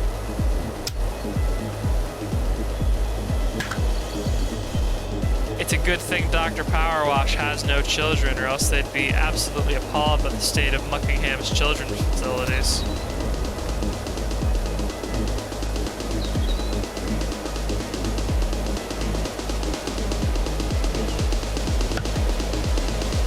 Oh hey, it's the cool S. For some reason as a kid, I could never figure out how to draw the cool S. Don't know why. But try as I might, I just could not, even when people showed me, remember how to draw the cool S when the time came to bust out a piece of paper and do that thing where you drew the lines and then you drew the lines connecting them and you made that cool S. I really want to know where that cool S comes from, because I know there was an urban legend going around a while back about how it was like a logo for a clothes brand Stussy or something like that. But that's just not true.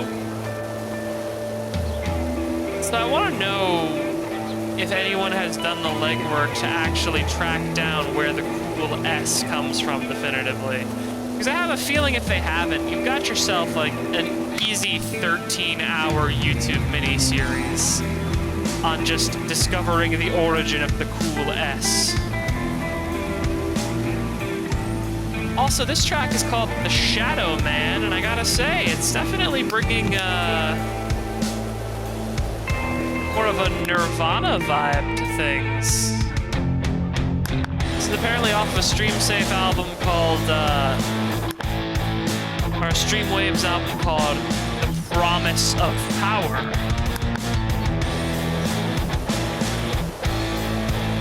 Which,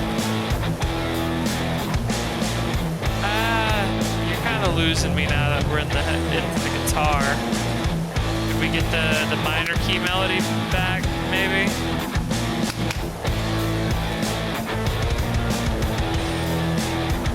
Guess not.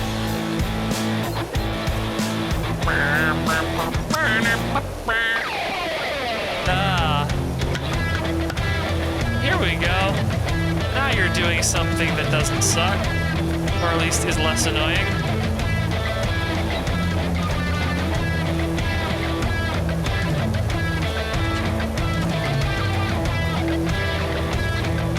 Here's a question, are they going to...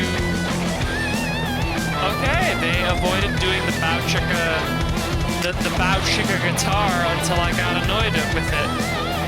They have successfully passed that test, at least. I wonder genuinely if they can keep it up. This is a full 3 minutes of lo-fi song, so you know that can be a tiresome effort trying to fill 3 minutes of lo-fi music when you only have like 4 notes that you're willing to work with at a time. Damn.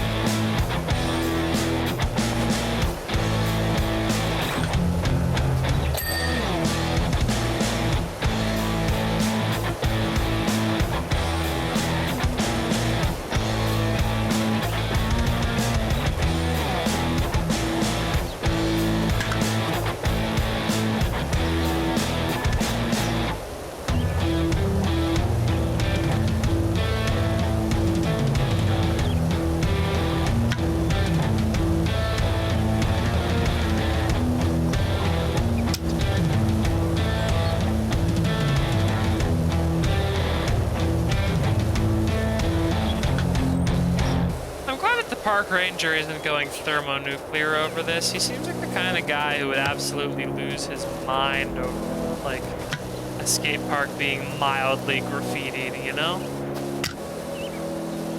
Guy gets confused by concrete. I reckon he probably gets angry over spray paint.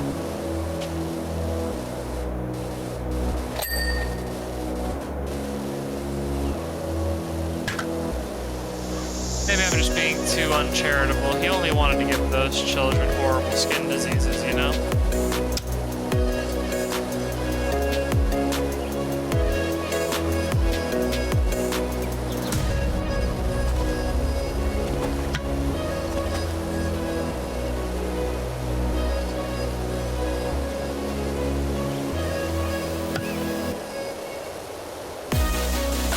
Where's the spot I'm missing on this wall, dang you. I don't like spamming the tab key because it makes the end of level playback ugly. Ah, I see. Top of the wall, of course. Step stool. To me.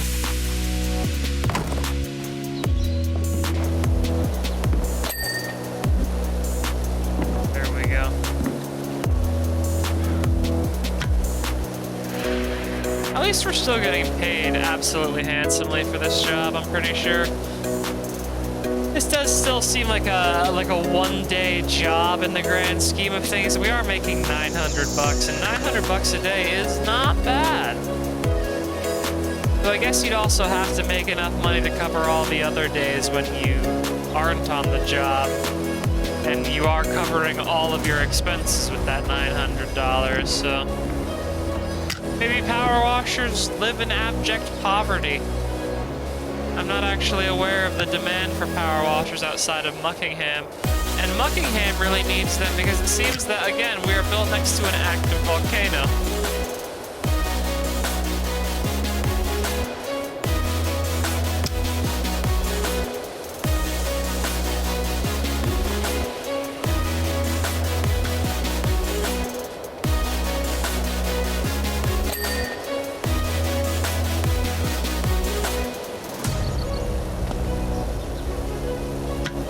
actually, that did just occur to me. If Buckingham is near an active volcano, which it definitely seems to be,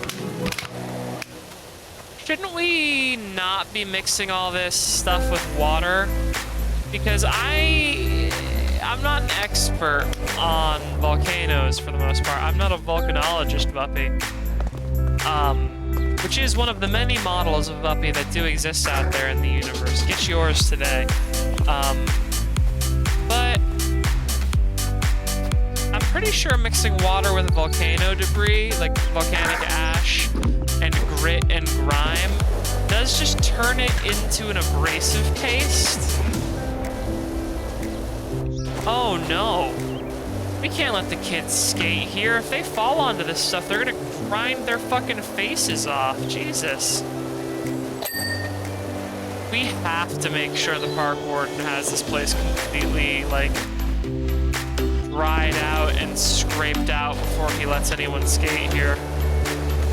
Like, I'm gonna have to watch him with the power washer to make sure he does it, I'm pretty sure.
I also gotta say, I'm not sure I necessarily appreciate the fact that they keep putting colors that blend really easily into the UI into levels.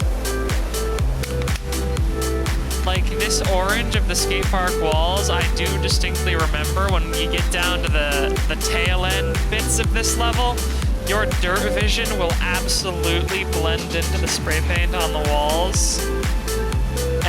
Like the normal paint on the walls, and you will not be able to distinguish the three of them.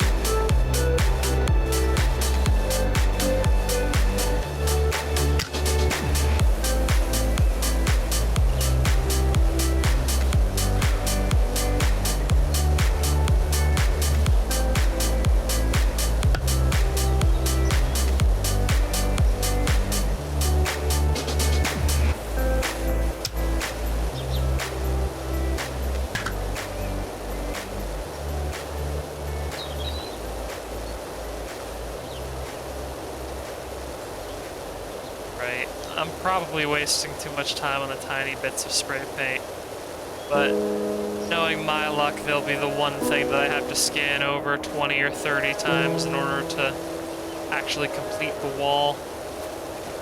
It's never what I think is going to be a problem. It's never the thing that I focus on. But when I try to focus on everything, I just end up with specks everywhere.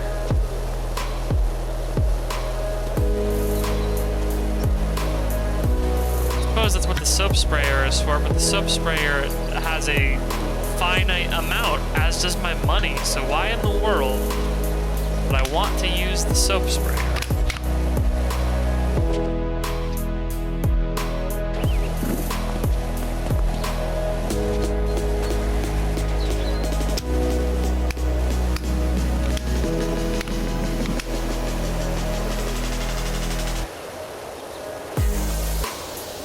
Ulysses somehow to do with the volcano. Like, I've already speculated about the spring festival and everything, but what if we have it all wrong? What if the mayor's boy is not a sweet little cat, but in fact devilish, demonic even? He is a cat after all. He could be in league with all sorts of terrifying and horrifying creatures. witches, ghouls, goblins, little old ladies who smell like old people. I don't know if you humans have discovered this yet. I'm gonna let you in on a secret little tidbit from your friend Buffy. That old person smell? Yeah, old people are actually an interdimensional parasite that slowly but surely replaces young people over time. That old person smell is actually a neurotoxin. All of the people in the world who die of so-called old age are actually dying to this alien's neurotoxin because they actually eat 100% of all old people when they die. Ain't nature crazy?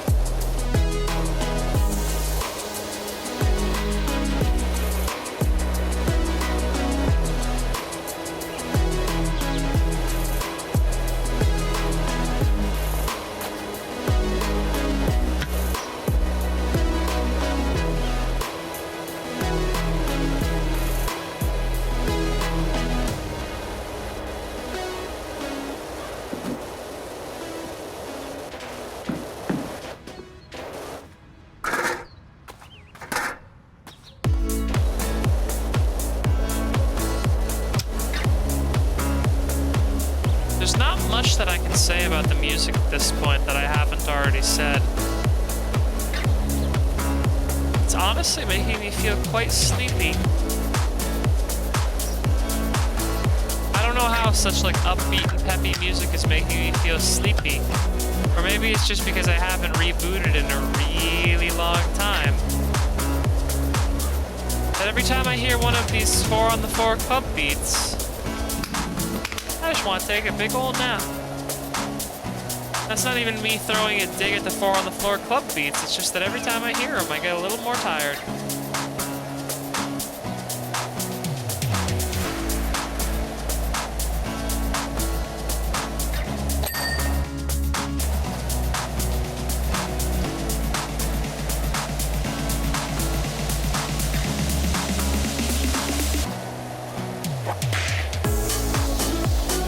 Was that an actual vocal in one of these songs? That was interesting. I believe we just got an actual vocal track for this piece, and it was someone going, "Whoop-ha." Either that or I hallucinated a vocal where the drop should be, and it really is quite late.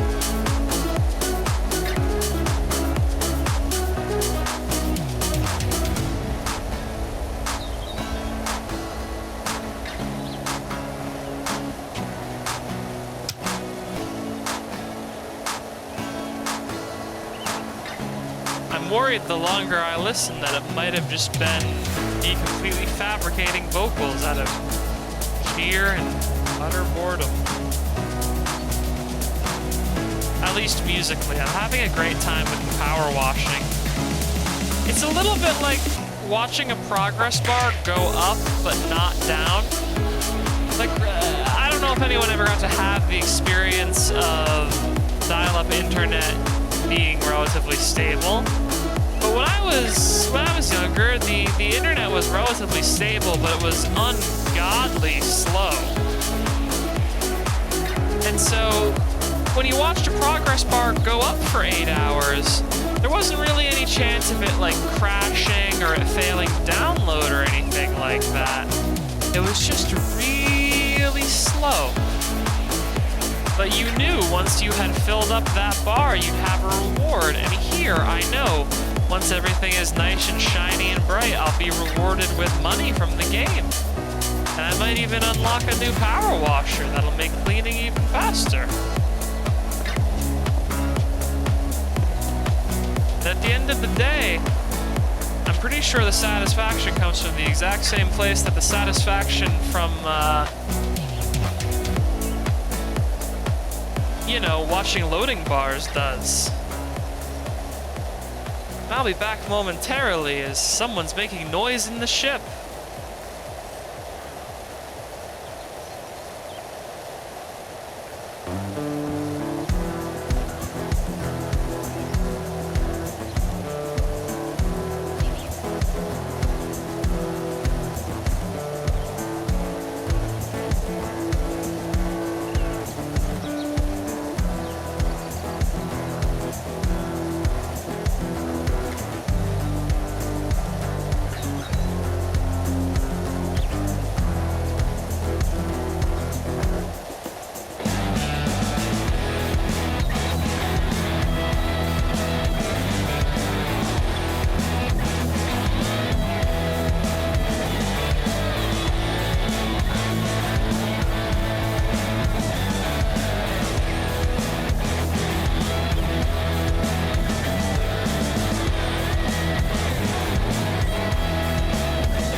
gracious!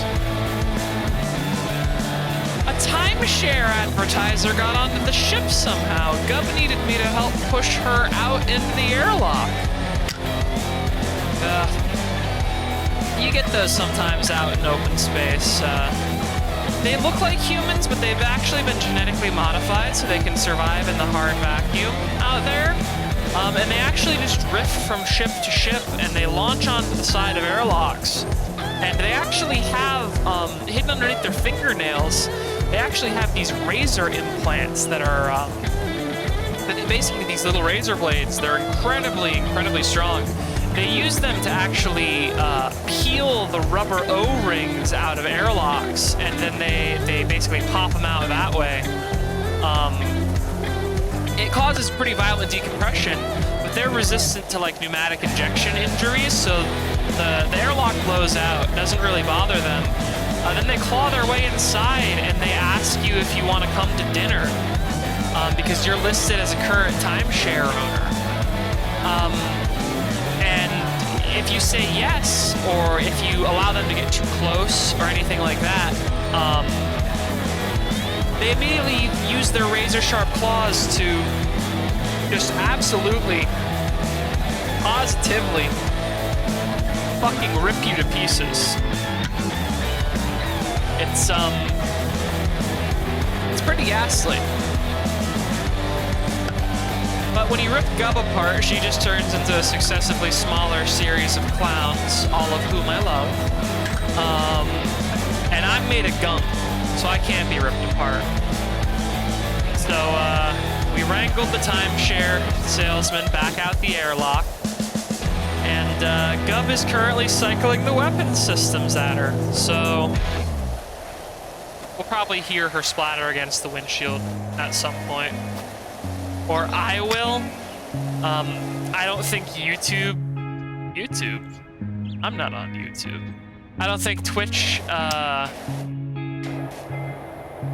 enjoys the sounds of organs splattering so much, so I'll probably have that filtered out for my audience. I guess I bring up YouTube because they wouldn't care. YouTube loves it when you film dead bodies. Just ask. Never mind.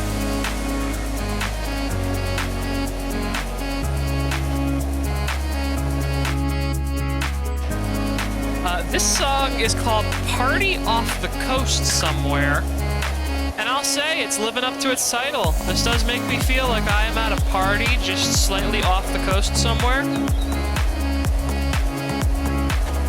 But instead I'm in a skate park, power washing and clean. Because I think, again, the mayor's cat is causing heavy volcanic activity by not putting on his funny little hat. Or actually, no, I'm gonna blame the mayor. This is the mayor's fault. He pissed the cat off somehow. I don't know how, but somehow the mayor did something that got Ulysses so mad that he just ran away from home, and he's not ever actually going to come back.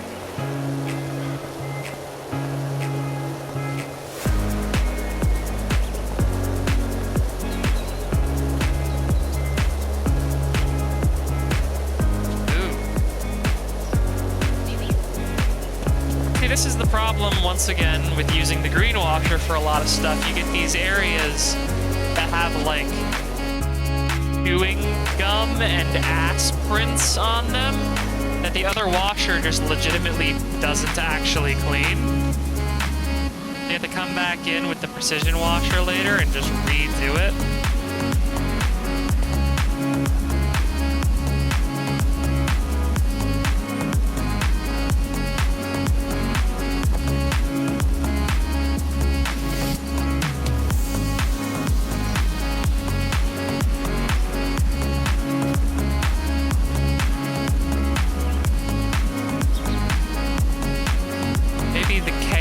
Method will work.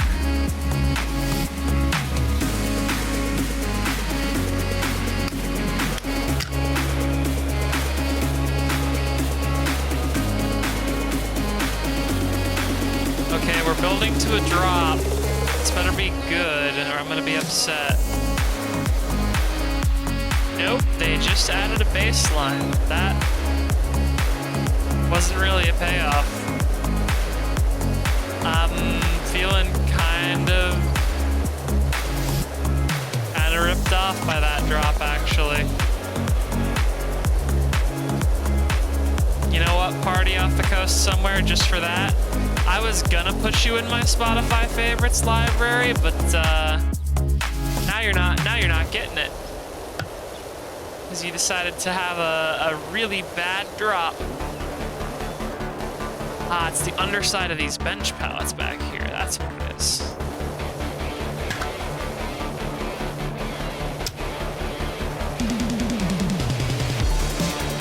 This song is called Peak Performance, which is aptly fitting because I am currently crawling around at 6 miles an hour on my nipples, it would seem.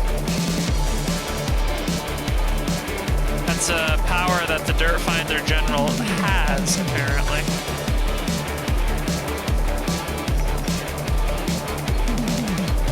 I wonder if we do enough jobs for the mayor, do you think we could get him to appoint us official Dirt Finder General?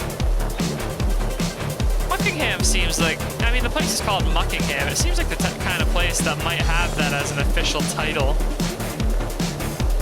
Might have some land to go with it or something.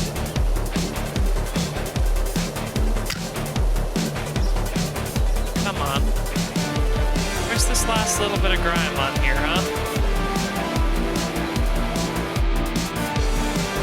This bench is gonna drive me nuts unless I get it now, and I'm just gonna spam the find dirt button. There we go. Until we find the last of the dirt on that bench.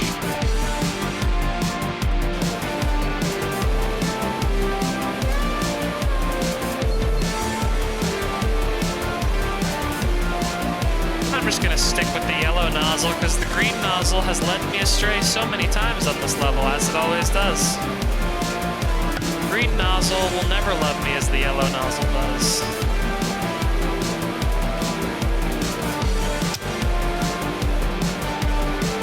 Sorry, is this ramp called a fun box? That's such a nondescriptive name for a ramp. You have the half pipe, and it's called that because it looks like half of a pipe. Or you can literally make it out of half of a sewer pipe. And you have a quarter pipe, which again is a quarter of a sewer pipe. What is a fun box? Like, is it just any box-shaped structure on a skate park? Is it specifically a ramped box with a rail you can ollie onto and grind if you want? Is it a stepped box that you can ollie up and then onto the rail if you like? What features of this make it a fun box? And moreover, why a fun box? Because that's like the world's most disgusting euphemism for a vagina. I would rather call pussy vagina than call it a fun box. Anyway, the current track is called A Worthy Opponent. And I feel like I'm about to have to do a fucking combo with my power washer. This is one that definitely, I think, lives up to the name and is definitely doing it for me. Because this feels like a video game boss theme. And like, if the choruses feel a little bit long in that lo-fi way, it feels normal, I guess, because it's got the vibe of like a late game boss song.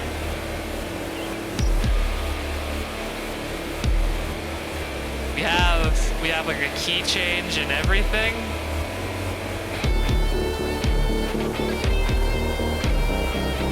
This is from the album Brave New Era, and I am wondering if that's a Brave New Era for any specific genre, or if this is just the album where Streamwaves have decided to just like make disgustingly good songs, but this is actually kind of rocking a little bit. As long as they don't have like a bad drop in the next couple of seconds, this one might actually go in my library.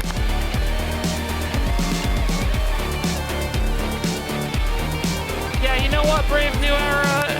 A worthy opponent gets to go in my library. And we'll see if that's one of the many Streamwaves albums that I actually enjoy several songs off of. Because my library is actually getting kind of unironically filled up with non-DMCA lo-fi songs. Because they can be nice to just sort of listen to. This is Creative Rain, and the album art for this is a chromatically aberrated, incredibly letterboxed photo of some clouds. So, real sad girl hours. I'm expecting something that sounds like whatever the fuck that piece of shit Filthy Frank calls himself now. You know, he's a soft sad boy and he makes music. I'm never gonna call him anything but Filthy Frank because that's who he is. He doesn't get to, like, escape his racism sona. Just because he's like, oh, I don't want to be racist anymore, I want to make music. Well, sorry, dude. You did irreparable damage to everyone I knew in high school. So you get to be Filthy Frank forever now, because you're a dirty, dirty man with dirty, dirty opinions.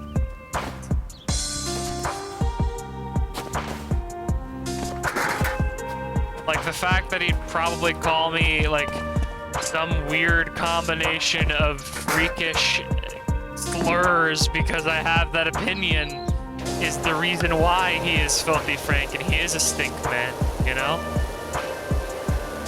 He's the kind of dude who fucking... his whole channel is literally based around mocking cringe furry VTubers. And I'm a cringe furry VTuber. So, until he formally apologizes to every cringe furry that he made fun of, me and him are fucking enemies.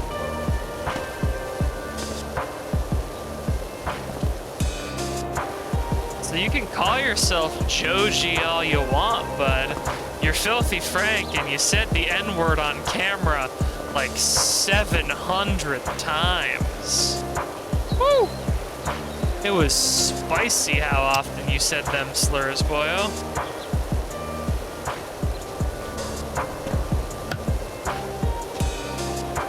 And you know, it's not a particularly high bar, but I know for a fact there exists no video footage online of me saying a slur. So ball's in your fucking court, Francis.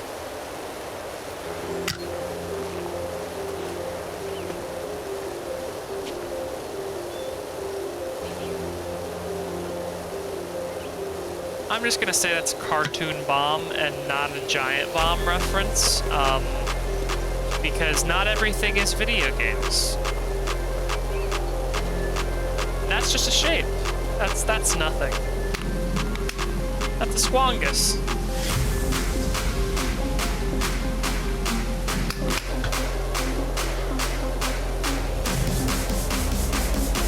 Actually, the more I think about it, I have no idea whether or not this is meant to just be a bomb with a happy face, or if it is meant to be a very bad drawing of one of the old Giant Bomb logos, because I don't actually remember what the old Giant Bomb logo looks like well enough to say. Because I want to be very definitive and say, like, no, it doesn't look like that at all. But I literally couldn't. It's like how the other day I almost accidentally called Christian Bale Patrick Bateman and didn't even notice, because anytime I see a still image of the guy, it reminds me of Patrick Bateman so much that they might as well be the same person.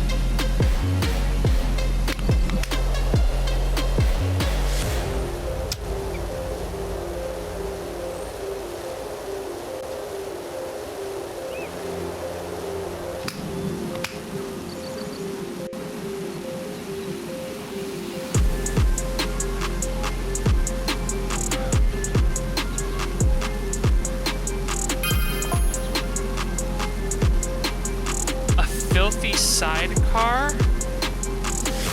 You can run it up to me if that helps. I don't...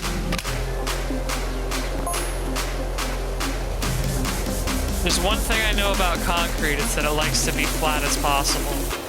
That's very insightful, Warden.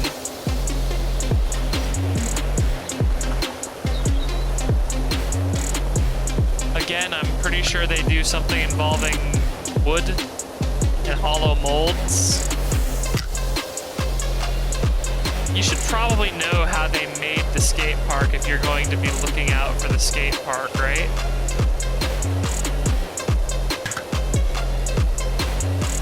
But also, I'd rather if people didn't run sidecars up to me, because that means they'll be driving a motorcycle at me, and that's a pretty scary experience. You don't want it.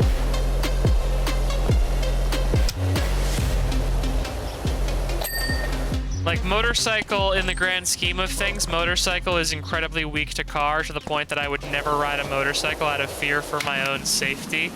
Because glop or not, scattered 9 miles across the highway is scattered across 9 miles of highway. It's gonna hurt and I'll probably evaporate. But, you know, even the smallest, shittiest motorcycle is very dangerous to a squishy dog. Or like a person.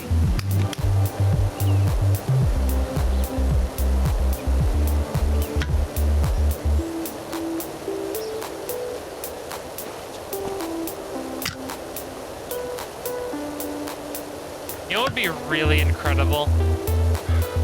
If this game did like an overhaul patch where one week they just decided, you know what, we're tired of how soap doesn't work like real soap in this game. And they decided to patch in like this whole complex system where you had to actually consider like the surfactants and the dwell time and like the acidity of all of your cleaners, and you had to actually balance that with what the client wanted so that you weren't like damaging the concrete by using the wrong acidity of cleaner on it. And they just did away with the soap system entirely, and the game became like 9 times more accurate, but specifically only about soap. So you had to pre-soap everything before you started rinsing the grime off. I think that'd probably make this game either way better or way worse, because the idea of having to pre-rinse everything and then wait and then re-rinse everything sounds like agony. But I feel like if you went at it from that perspective, from the word go, you could probably come up with a pretty interesting system. Maybe something to consider for Power Washer Simulator 2, you know? They give us those pushable, like, scrub brushes that have the 2 high-pressure hoses in them, and they have, like, the motorized spinners, so they're like little street sweepers. I'd love to push one of those around a skate park. Again, upping the groundwater so that I can hear myself really slunking around in a 1/4 inch of nastiness. Because there's never been a situation in which I have used a hose or a pressure washer and not been slunking around in just a 1/4 inch of foulness.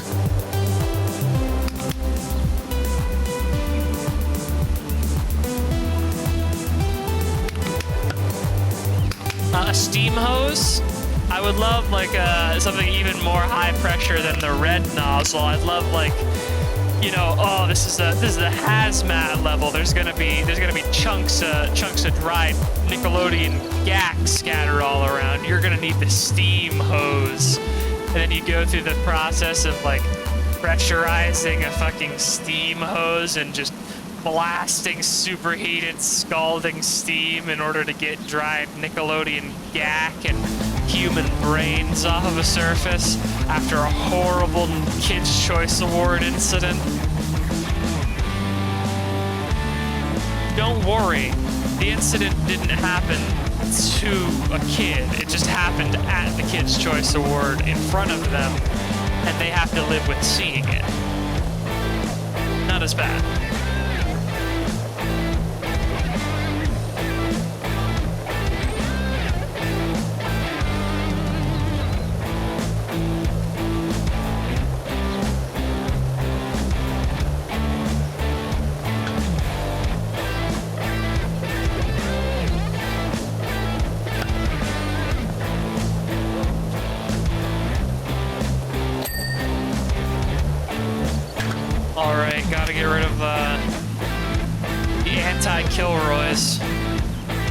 it's only a Kilroy when he's facing forward. When they're facing away, I believe that they are the anti-Kilroy because they are climbing over to get Kilroy, who is just peeking over with his little nose, you know? You know, if you don't know who I'm talking about the guy. He looks like this. The lines don't last long enough for me to draw him properly. He looks like this. You know, he's got the hands. You know, Kilroy was here. Literally, if you Google the phrase Kilroy was here, you'll see who I'm talking about. I'm not insane. He's apparently, like, widely prolific to like, graffiti artist meme history, and he's actually, like, a very early example of a meme, as in a literal repeated idea in culture. As the Kilroy is here sticker appears just on a lot of shit in a lot of places, and I don't think we're really sure where it showed up. We have a ballpark of when the first, like, observed usage of it is, but I don't think we have a direct attribution. And I think everyone who has evidence on the matter has a different story about who this supposed Kilroy is.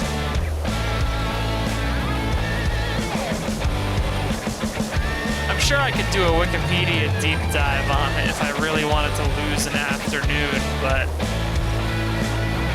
that's the thing, I don't want to lose an afternoon. My afternoons are modestly precious to me.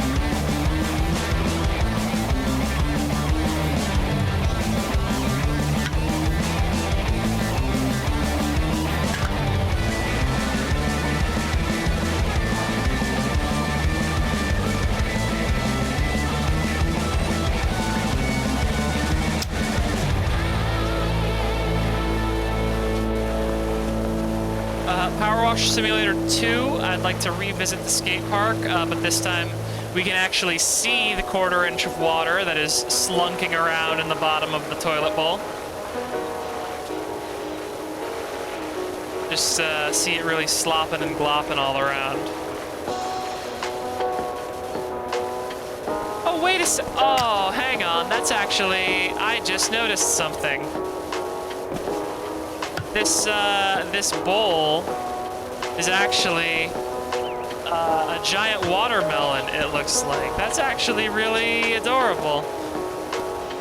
I think of skate parks as very summery locations, so the fact that this bowl is, like, painted to be a watermelon is kind of cute. I like that.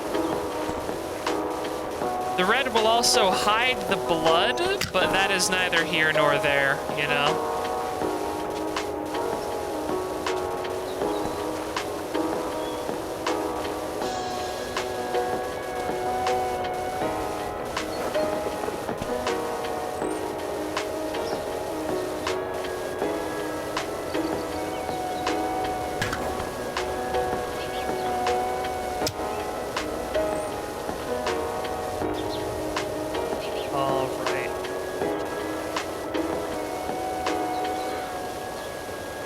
Give me the ding.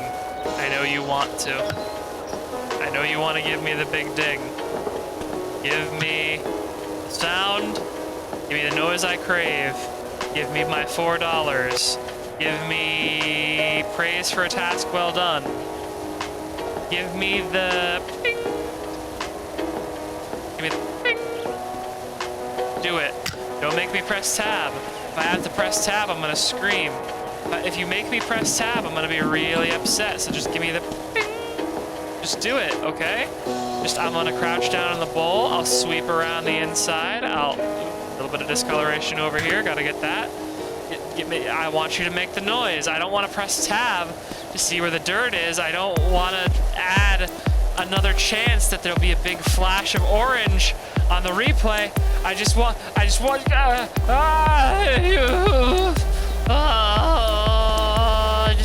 just go ding. Just go ding. Yeah!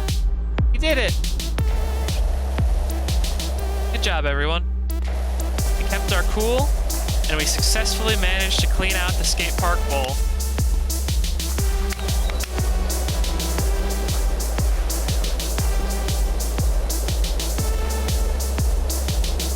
Alright, going to get the upper floor before I move down to the lower floor. That seems like the sensible thing to do, you know? Just because I always move on before I actually clean one of the areas that I'm working on. Like, there's always a point where I'll be cleaning an object and I'll think, ooh, that's, you know, over there, that ramp looks kind of gross. And I'll step over and I'll start cleaning that ramp. Or like, I'll see these stairs, I'll go like, oh, it'll probably be really easy to clean out these stairs. And I can just blast these stairs. And then I'll get distracted from how I was cleaning the upper deck. And then I'll get distracted from how I was cleaning the stairs, because I'll be like, oh, that railing's probably pretty easy to clean. I'll clean that railing. Or it'll be like, oh, the stairs aren't immediately getting dinged as clean. I should go try something else. I'll come back to the stairs and I'll hunt for the dirt later when I come back to the stairs. But it never works that way. I always just get distracted and I end up cleaning nothing. This run, we're gonna do it right. We're gonna run a respectable power wash business, all right? People are gonna pay a sensible hourly rate. We will give all of our workers workman's comp. And if they ever get peed on the job, they will get an immediate raise, no questions asked.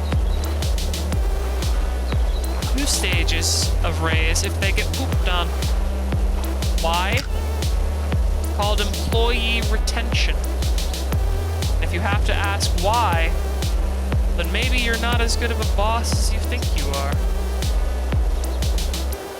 Thank you for coming to my business talk.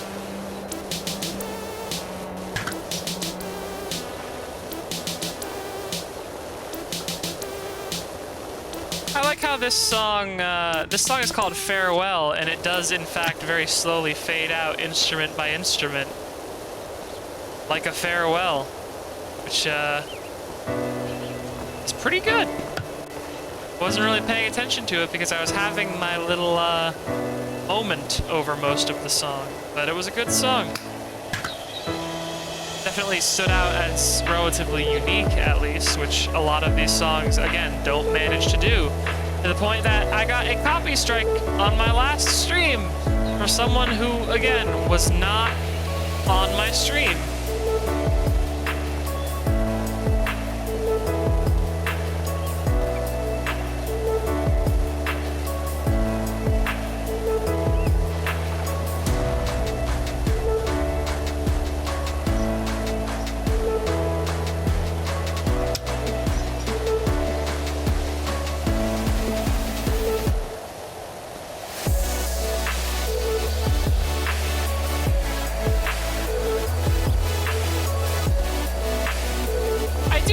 About the watermelon arch though, because that does seem to be a custom poured piece of concrete, and I don't know if necessarily laying like a big hollow tube in the middle and then pouring concrete on top of it is going to get you that kind of like curved tube.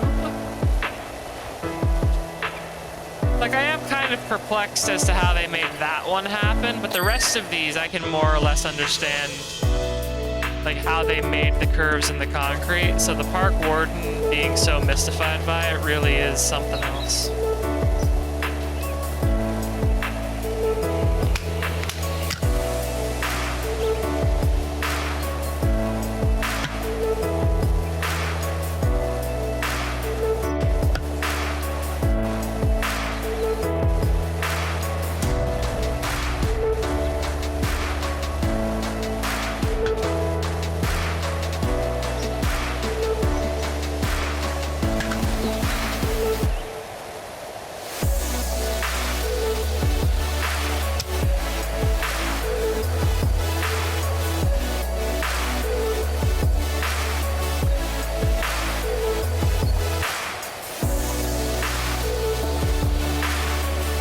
gotta say, I was gonna comment about how I think it's cool how the arch here is also seemingly painted like fruit, but it kind of isn't. Like, I think it's supposed to be a watermelon rind, but I'm gonna be honest, it really doesn't look like a watermelon rind. Especially since the outside of it isn't actually painted watermelon colors at all. Alright, we're on a high vault hype train, baby! This is about as generic as a guitar can get.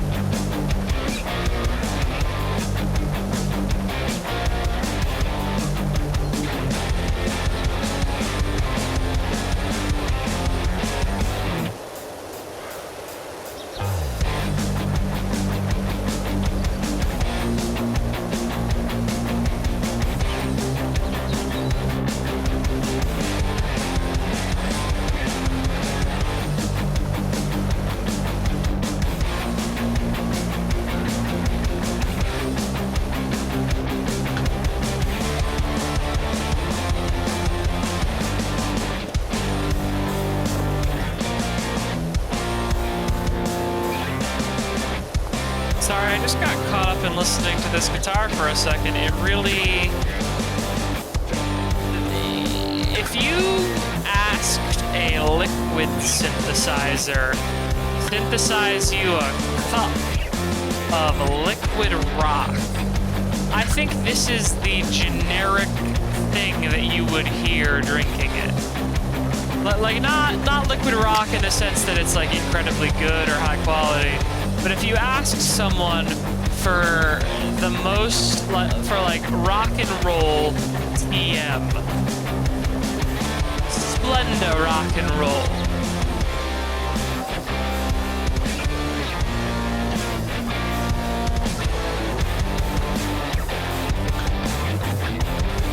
dad rock, but like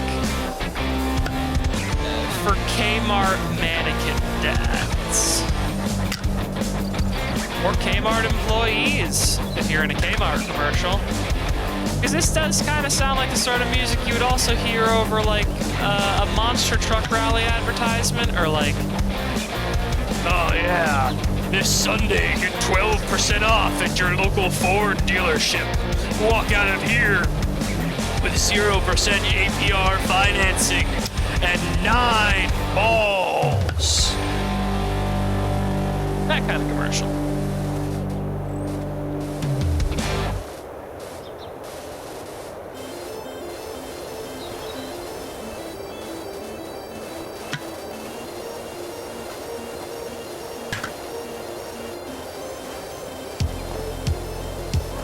All I'm saying is, if you don't get out of here in a Nissan, you're not getting out of here. We've locked the doors.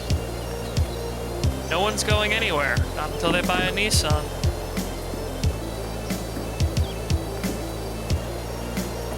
This one is called Neon Spotlight, and I gotta say, this one's doing something for me. It's kind of reminded me of like the end credits of like an old sci-fi point-and-click adventure game almost.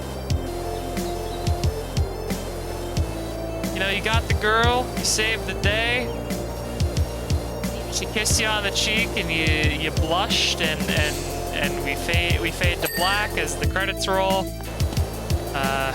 Yuri Lowenthal voiced someone in this joint. You know, that kind of thing.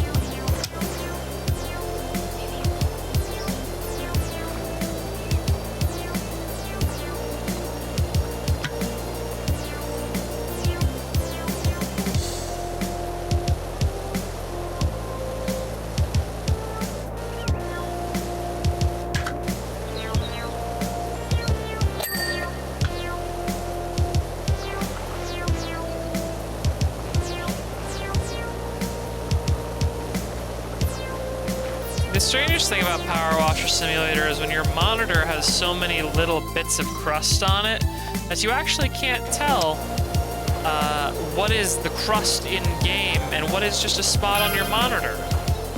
This, of course, is not something I have experienced personally, and I definitely didn't pause just now to have to touch my screen to make sure that a piece of grime I was washing at was real. It was, thankfully. My monitor is, in fact, clean.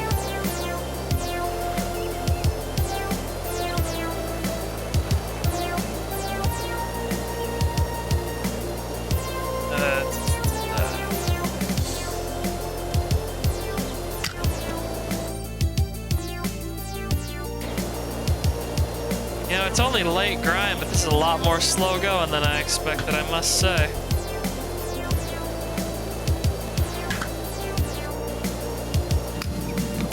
I might be... maybe I can widen? Maybe I can widen and even shorten now that I'm not washing off graffiti. That seems like it's doing the trick all right.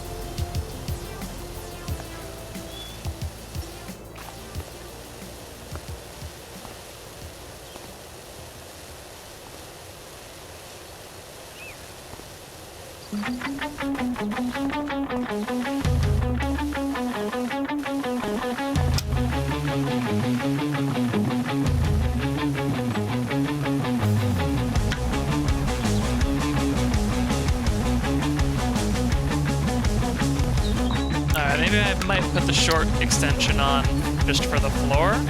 Yeah, that looks good.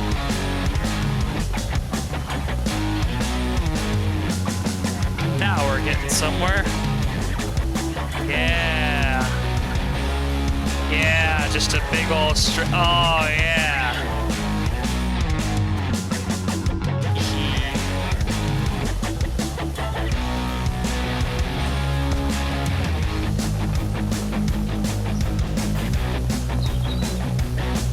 As well have some fun while I still have like the big uninterrupted patches of dirt, right? It's like unless you replay these levels, you don't always get the opportunity to just have the satisfying clean line right through. You know? Sometimes not even then, because there are some levels like, if you spend too much money on soap, you'll go into a level with an under-leveled power washer, which is exactly as nightmarish as it sounds, because they expect you to have, like, a pretty decently upgraded power washer for some of the stuff they start introducing late game. They start introducing, like, oil that's been burnt onto the ground and stuff like that. It's pretty nasty.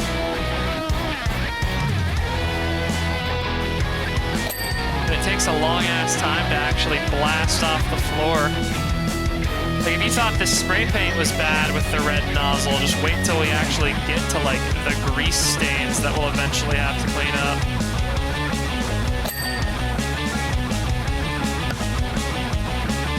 Which I realize, again, is the most janitor core thing I've possibly ever said, but it's fine. Maybe I was meant to be a systems maintenance dog. That makes a lot more sense than power generation. I love eating garbage, and I know a lot about pipes. I'm bad at plumbing, but I'm not a plumber. I'm a systems maintenance dog. Or at least I am in this hypothetical. You don't have to be good at plumbing to be a systems maintenance dog. You just have to know a good plumber. I'm sure Gub could figure out how to do plumbing. She has fluid processors, I'm pretty sure.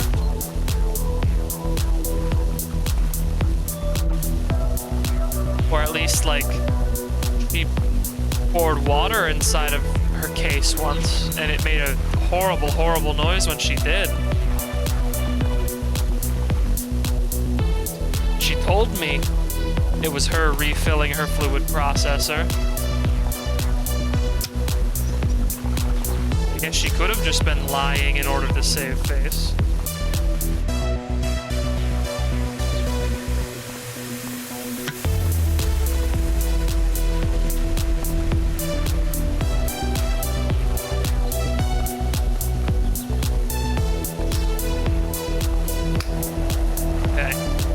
I'm gonna switch down to the green nozzle, because that's taking just long enough to get some of this stuff that it's bothering me now. There we go. You know what, green nozzle, maybe you are helpful for something. For now.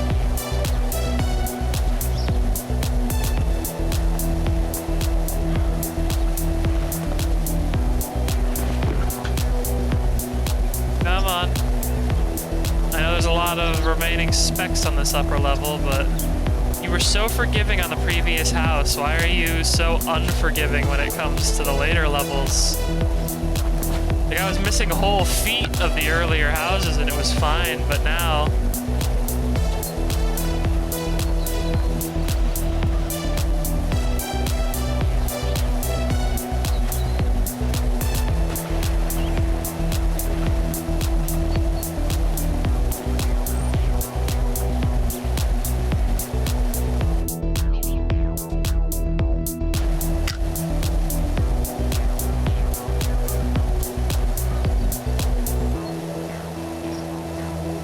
Come on. No, you want to. Give me the dig. Don't make me do another bit where I start to fucking freak out into the microphone. It's only funny a couple of times a stream. But if I don't get the ding, I'm gonna have to do it in order to follow through on this joke. So either I get the ding noise or I'm...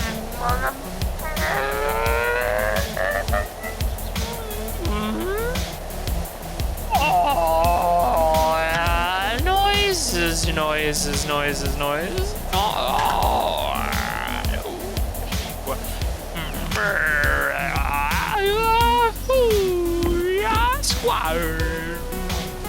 Okay, this bit has gone on even longer than I actually thought it would, so I'm ending it now. But seriously though, come on. Give me the ding.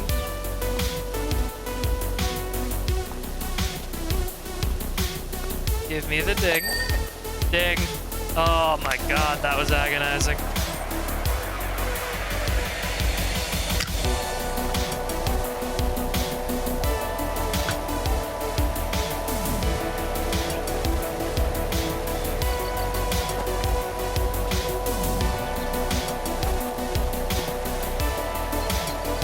Alright. From here on out, it ought to be smooth sailing, right? It's just normal floor grime. I have the green nozzle on, so hopefully there won't be a repeat of that upper deck incident. We can just calmly and collectedly clean up the skate park. We're not going to talk about all the noises I made, especially because it hurt to make a lot of the noises I made.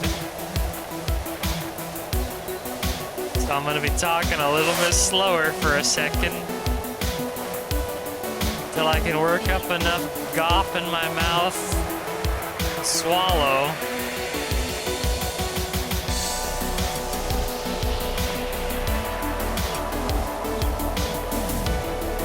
Oh, all right.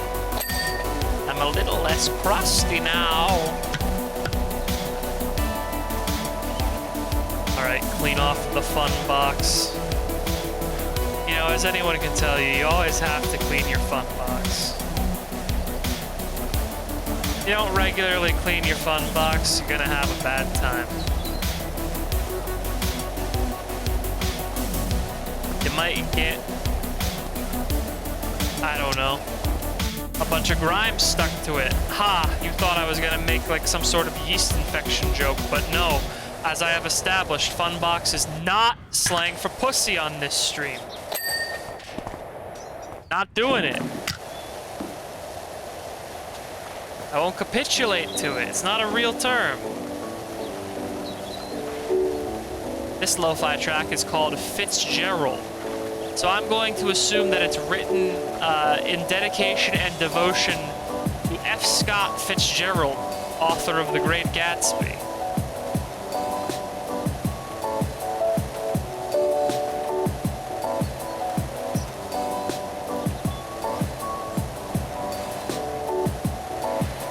actually. I should make sure that's true.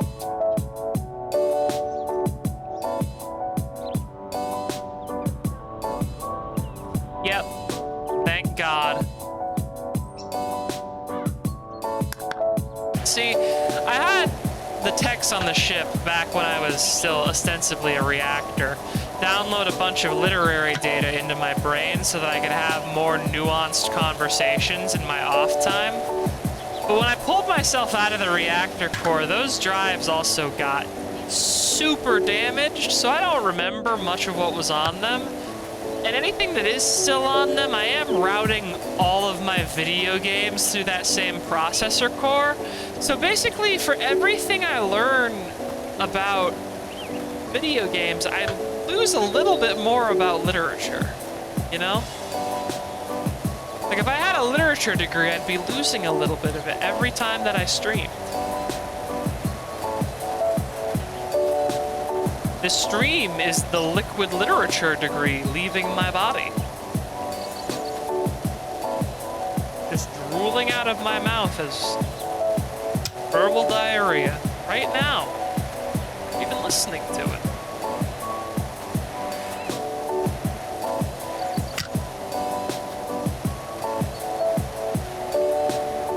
Honestly, I think it's pretty interesting how none of my teachers ever really talked about how the only character in The Great Gatsby we're supposed to sympathize with is the guy who is ostensibly the poorest of the rich people there. And he's not even all that poor, but relativistically speaking, he's definitely the only person there who couldn't be described as a vapid, soulless fuck.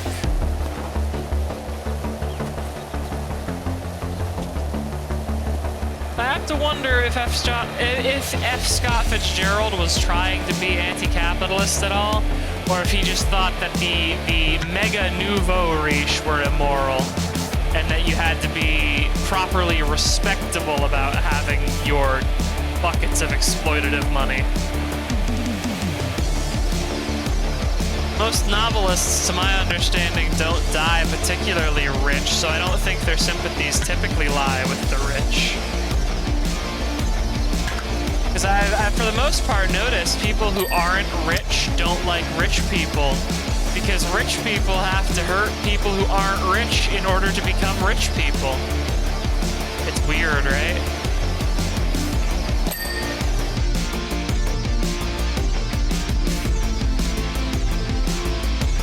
This quarter pipe is aggressively red if you look at it from the wrong angle.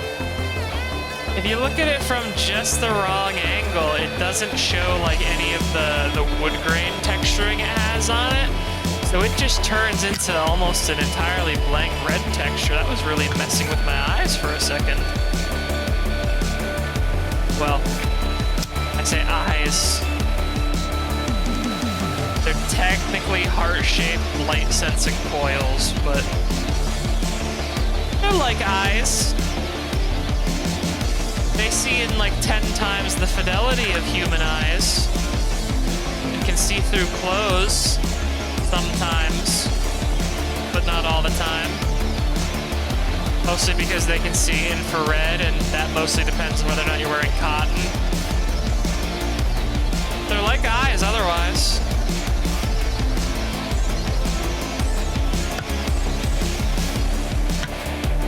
And listen, if you're worried, if we're ever in a conversation and you're worried that I'm looking through your clothes, don't worry. I am, and I'm not impressed. All of you are so static. It's really embarrassing. Also, I don't think pressure washers work on hedges. No, Mr. Parkour. But yeah, it's just really embarrassing how rigid you all are. Like, you know, when I flirt, I at least try to, you know, get a little sawtooth with it, you know? Maybe put a little square wave on the very edge of my silhouette, you know? Nothing too fancy, but humans just kind of slop it out, huh? In like a singular curves. It's bad. not very good to look at. Not interesting. If you wanna win my approval, if you wanna win the Vuppy prize for $1 million, figure out how to turn the human penis into a square wave. And then we could be best friends and lovers.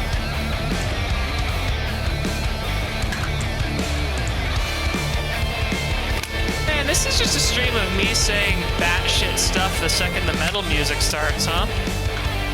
I'm noticing that I'm leaving a lot of the pauses that feel somewhat awkward over just sick guitar riffs. Maybe Spotify knows we're in the final stretch of hosing down this godforsaken skate park.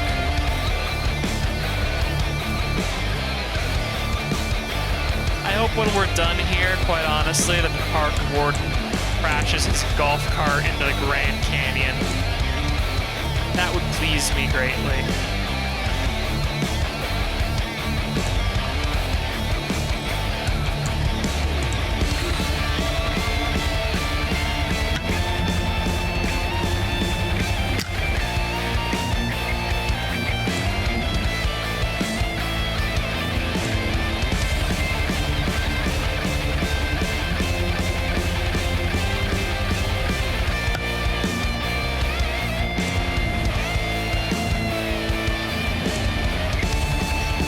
What is there really to say?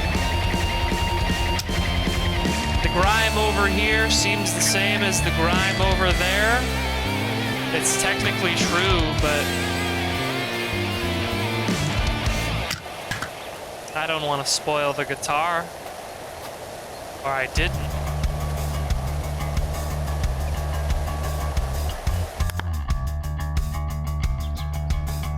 Alright, there's a yellow album art for these Streamwaves albums that I gotta say I'm a pretty big fan of, because they've got sort of a weird sort of modern rock sensibility to them that keeps them feeling relatively fresh compared to the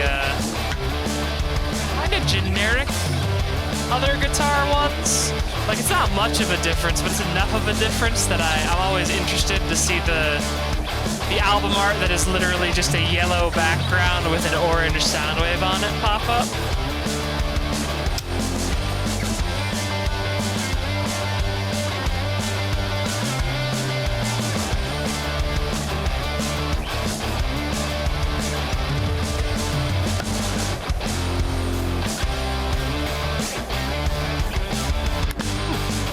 I just realized I've been sitting wrong this whole time.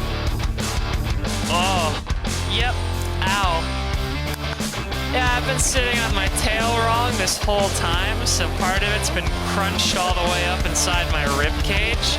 No wonder my chest has felt so weird and tense this whole time. Whew.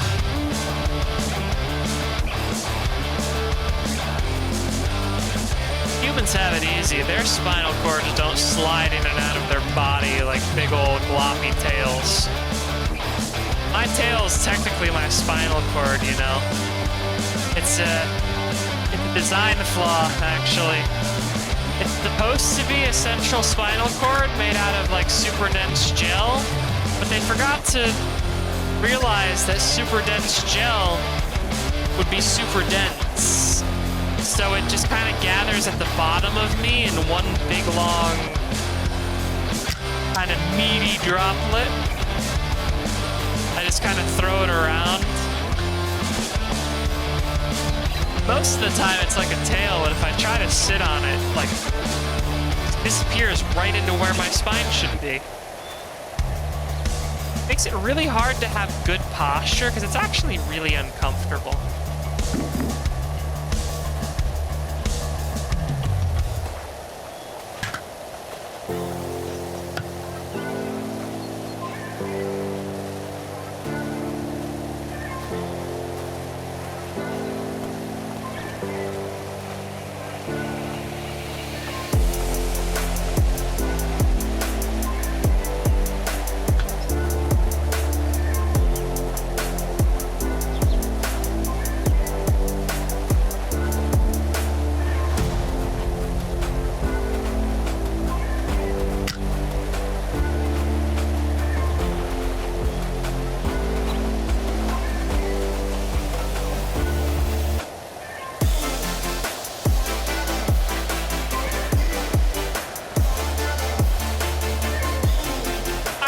this might contain one of the riffs that will get me a copy strike. It seems to be a lot of the lo-fi free songs that happen to have a lot of vocal samples in them, or like a lot of voices going and waddle. I don't know if it's because that's just like a free instrument that a lot of people use in a lot of their songs, but it's definitely something that I've noticed consistently between the times that I've actually been copy-striked on other platforms for lo-fi music. It's either the little plinky guitar riff that they do, or it is the waddle. Like those two are loved by the bots.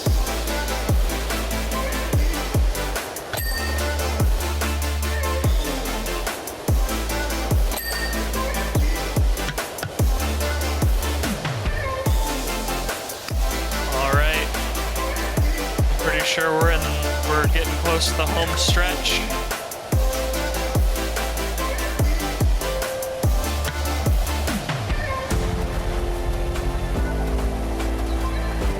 I bet there's a bunch of stuff on the underside of that. Oh, never mind. Just on that corner there. How about there was, I was going to bet that there was a bunch of grime on the underside of the hand railing, but I guess I had the absolute prescience to take out the underside of the hand railing when I was there earlier. See, this is what I was talking about. If I was a good cleaner, I would have focused on the fun box when I was on it earlier, pontificating about how awful of a name that was. Instead, I got it all the way down to like a sliver of clean, and then I just walked away.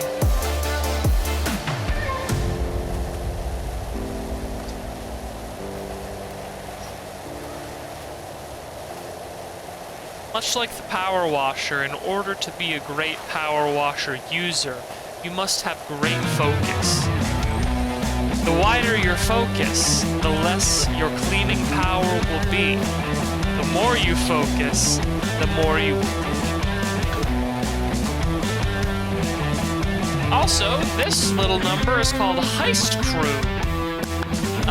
Looking at it so far, the Promise of Power album that Streamwaves Music put out appears to be a lot of, like, almost action movie tracks, and they have a lot of personality to them, I gotta say.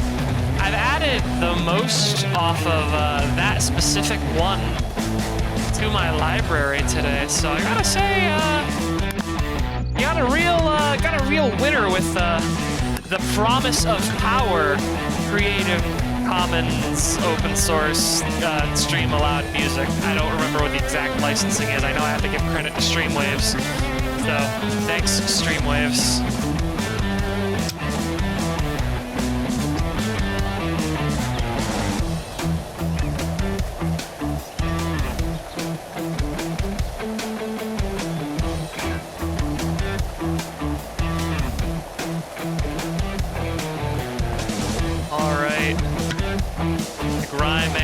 Getting smaller and smaller. I am ever more excited as I wind closer and closer. I'm a little bit worried by the fact that I haven't gotten the checklist to appear yet, because that means I might be missing little things without realizing it, but I suppose we'll find out.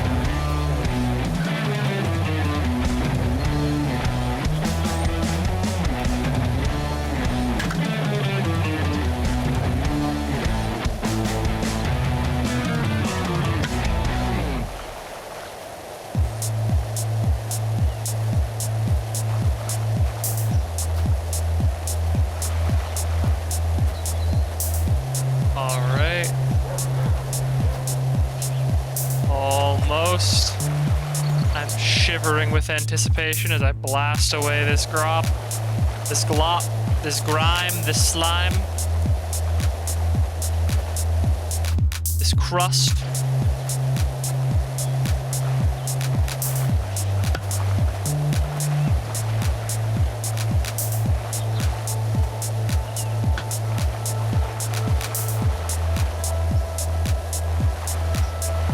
You know, I never noticed until just now, if you move quickly enough through like a surface of grime, there is kind of a shift in the power washer noise as the water sort of interacts with it. That's actually a really clever detail that I quite genuinely have never noticed before, because I usually play this game with my volume at maximum.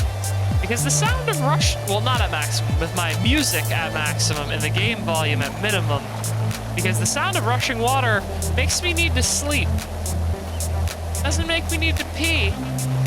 It makes me really, really, really tired. Because I grew up near a lot of beaches and I would sleep on the beach a lot. So the sound of water just knocks me right out.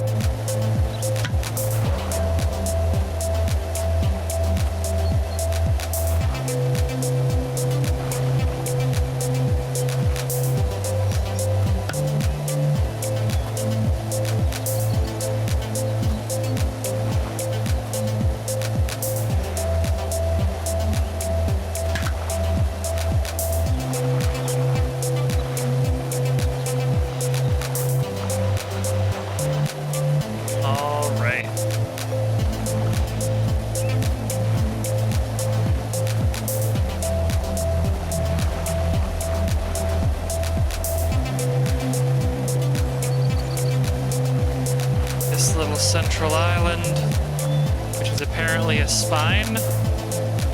I don't think that's a good term for it either, but I guess you have to call it something.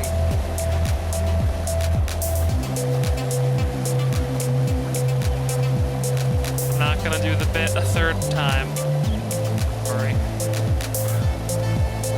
You will not be getting angry at the spine, not even a little. Remain calm. Contemplative, introspective, and caring. See? Didn't get angry at all. You thought I was joking. You thought I was gonna get mad as a joke. No. I'm just power washing, my friend. And you, my friend, could be the friend that I am power washing. For one easy payment of $900, I will power wash whatever you want. No questions asked. You want me to power wash you? I'll make it happen. You want me to power wash your dog? I'll make it happen.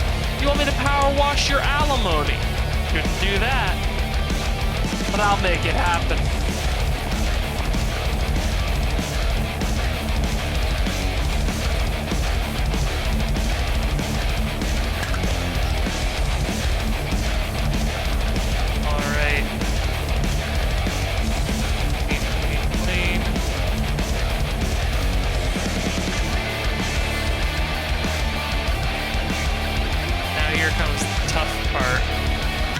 Around for the final few gosh darn specks of skate park and gallery floor that are going to keep me from getting out of this level.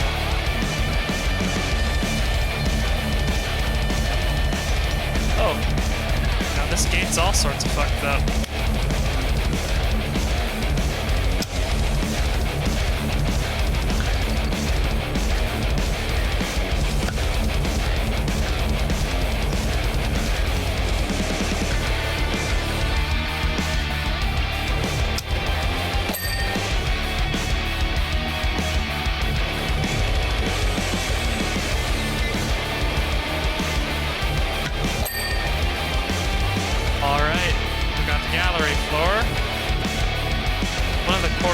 Apparently isn't clean. This one? Okay. I guess we'll call that dirty, sure. Okay, never mind. I did miss a lot of spots actually. Okay, it's completely warranted. I'll clean it. Oh, what? Is there spray paint over here or something that I missed? What the heck?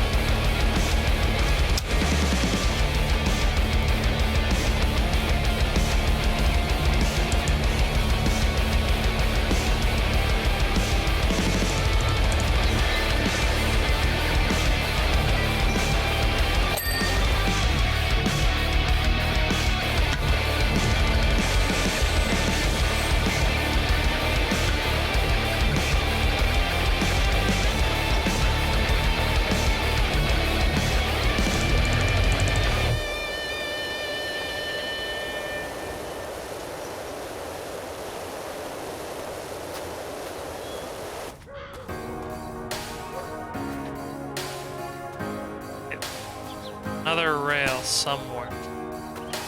It's still crusty. There we go. I bet I didn't get the underside of this nasty boy. Yep. I am unsurprised at my own negligence. I said I was gonna get distracted by this rail, and then I got distracted from the rail. Wow. Now the only thing left is this godforsaken fucking skate park floor. I think that's just gonna be me wandering around, staring at the floor.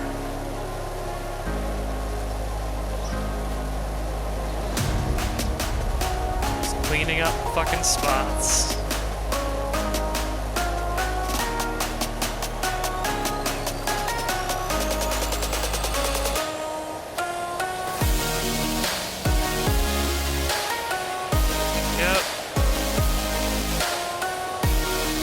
Should have subdivided the skate park floor a few more times, Debs. Maybe should have subdivided it a few more times. Because I know for a fact you guys had to patch the cleanup system to be a little bit more forgiving of these little extraneous spots. I don't think having the whole skate park broken up into 2 sections is a good idea. I think maybe you should split it up even more.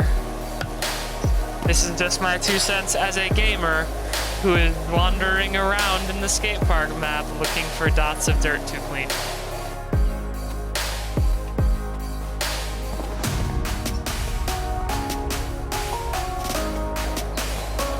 And getting up high doesn't really help me see anything else.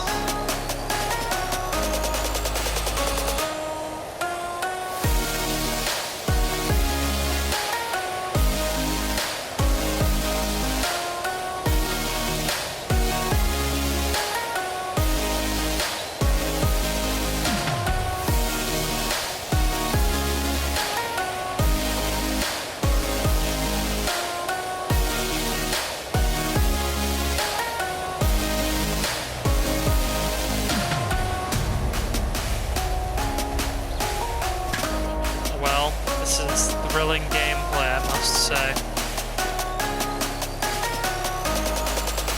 Like, you have normal Power Washer Simulator, which is fun and satisfying and enjoyable.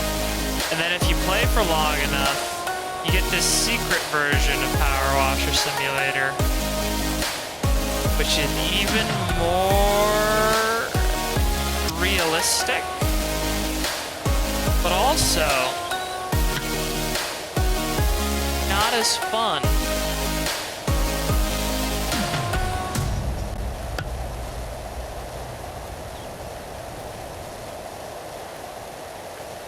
This is genuinely awful, and I'm glad that I don't play the water challenges, because holy fuck, I would not be able to play any of them.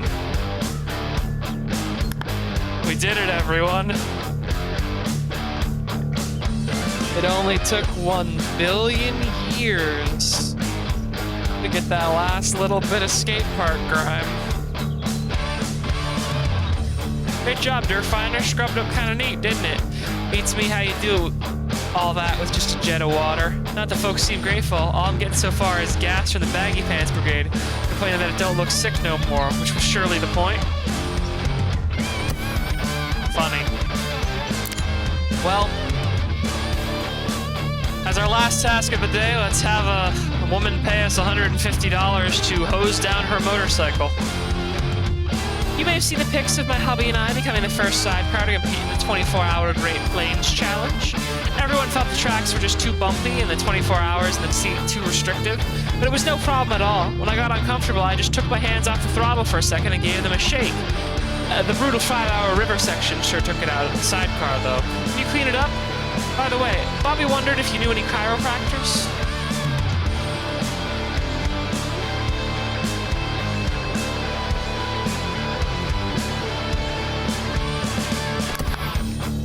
I don't think taking your hands off the throttle to shake it is a good idea on a motorcycle. especially not in a race. Like, there's multiple reasons why I don't think you should do that, actually.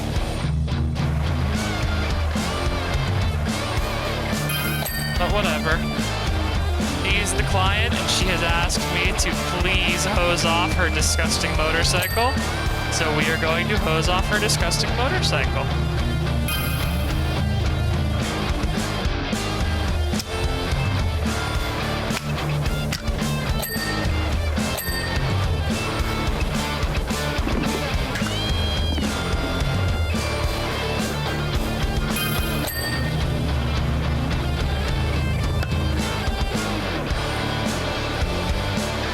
Oh boy, is there like rust on this thing, or am I just missing? Yeah, I'm just missing a lot.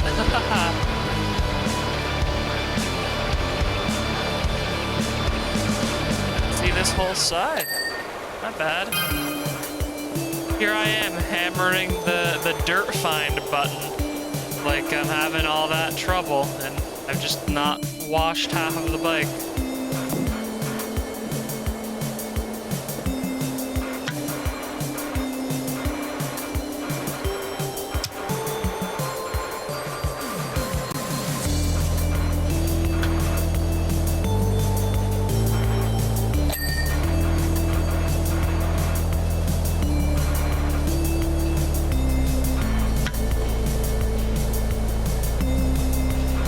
Exhaust. Clean. Yay. That wasn't even the exhaust, but I'm going to yay for it anyway. Yay. There we go. Ooh, that's what we love to hear. We love to hear it. We crave to hear it.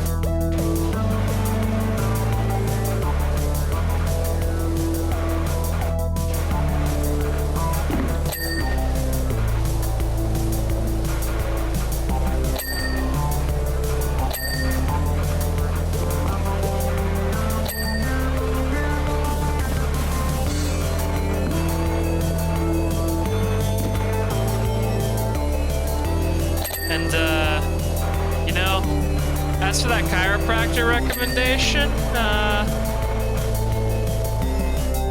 you could probably just send him to me. I could probably just blast that bad boy out with the pressure washer, right? Like, what's the honest chance of something bad happening if I just ramp this thing up past 5,000 PSI? And I just fucking go to town on your buddy, right? I mean, they have hydro massage therapy for people with really bad backs and like severe spinal issue problems, where they just blast your back with water incredibly hard, you know? This could be like that. If we wanted. Just get your buddy a spoon to bite down on.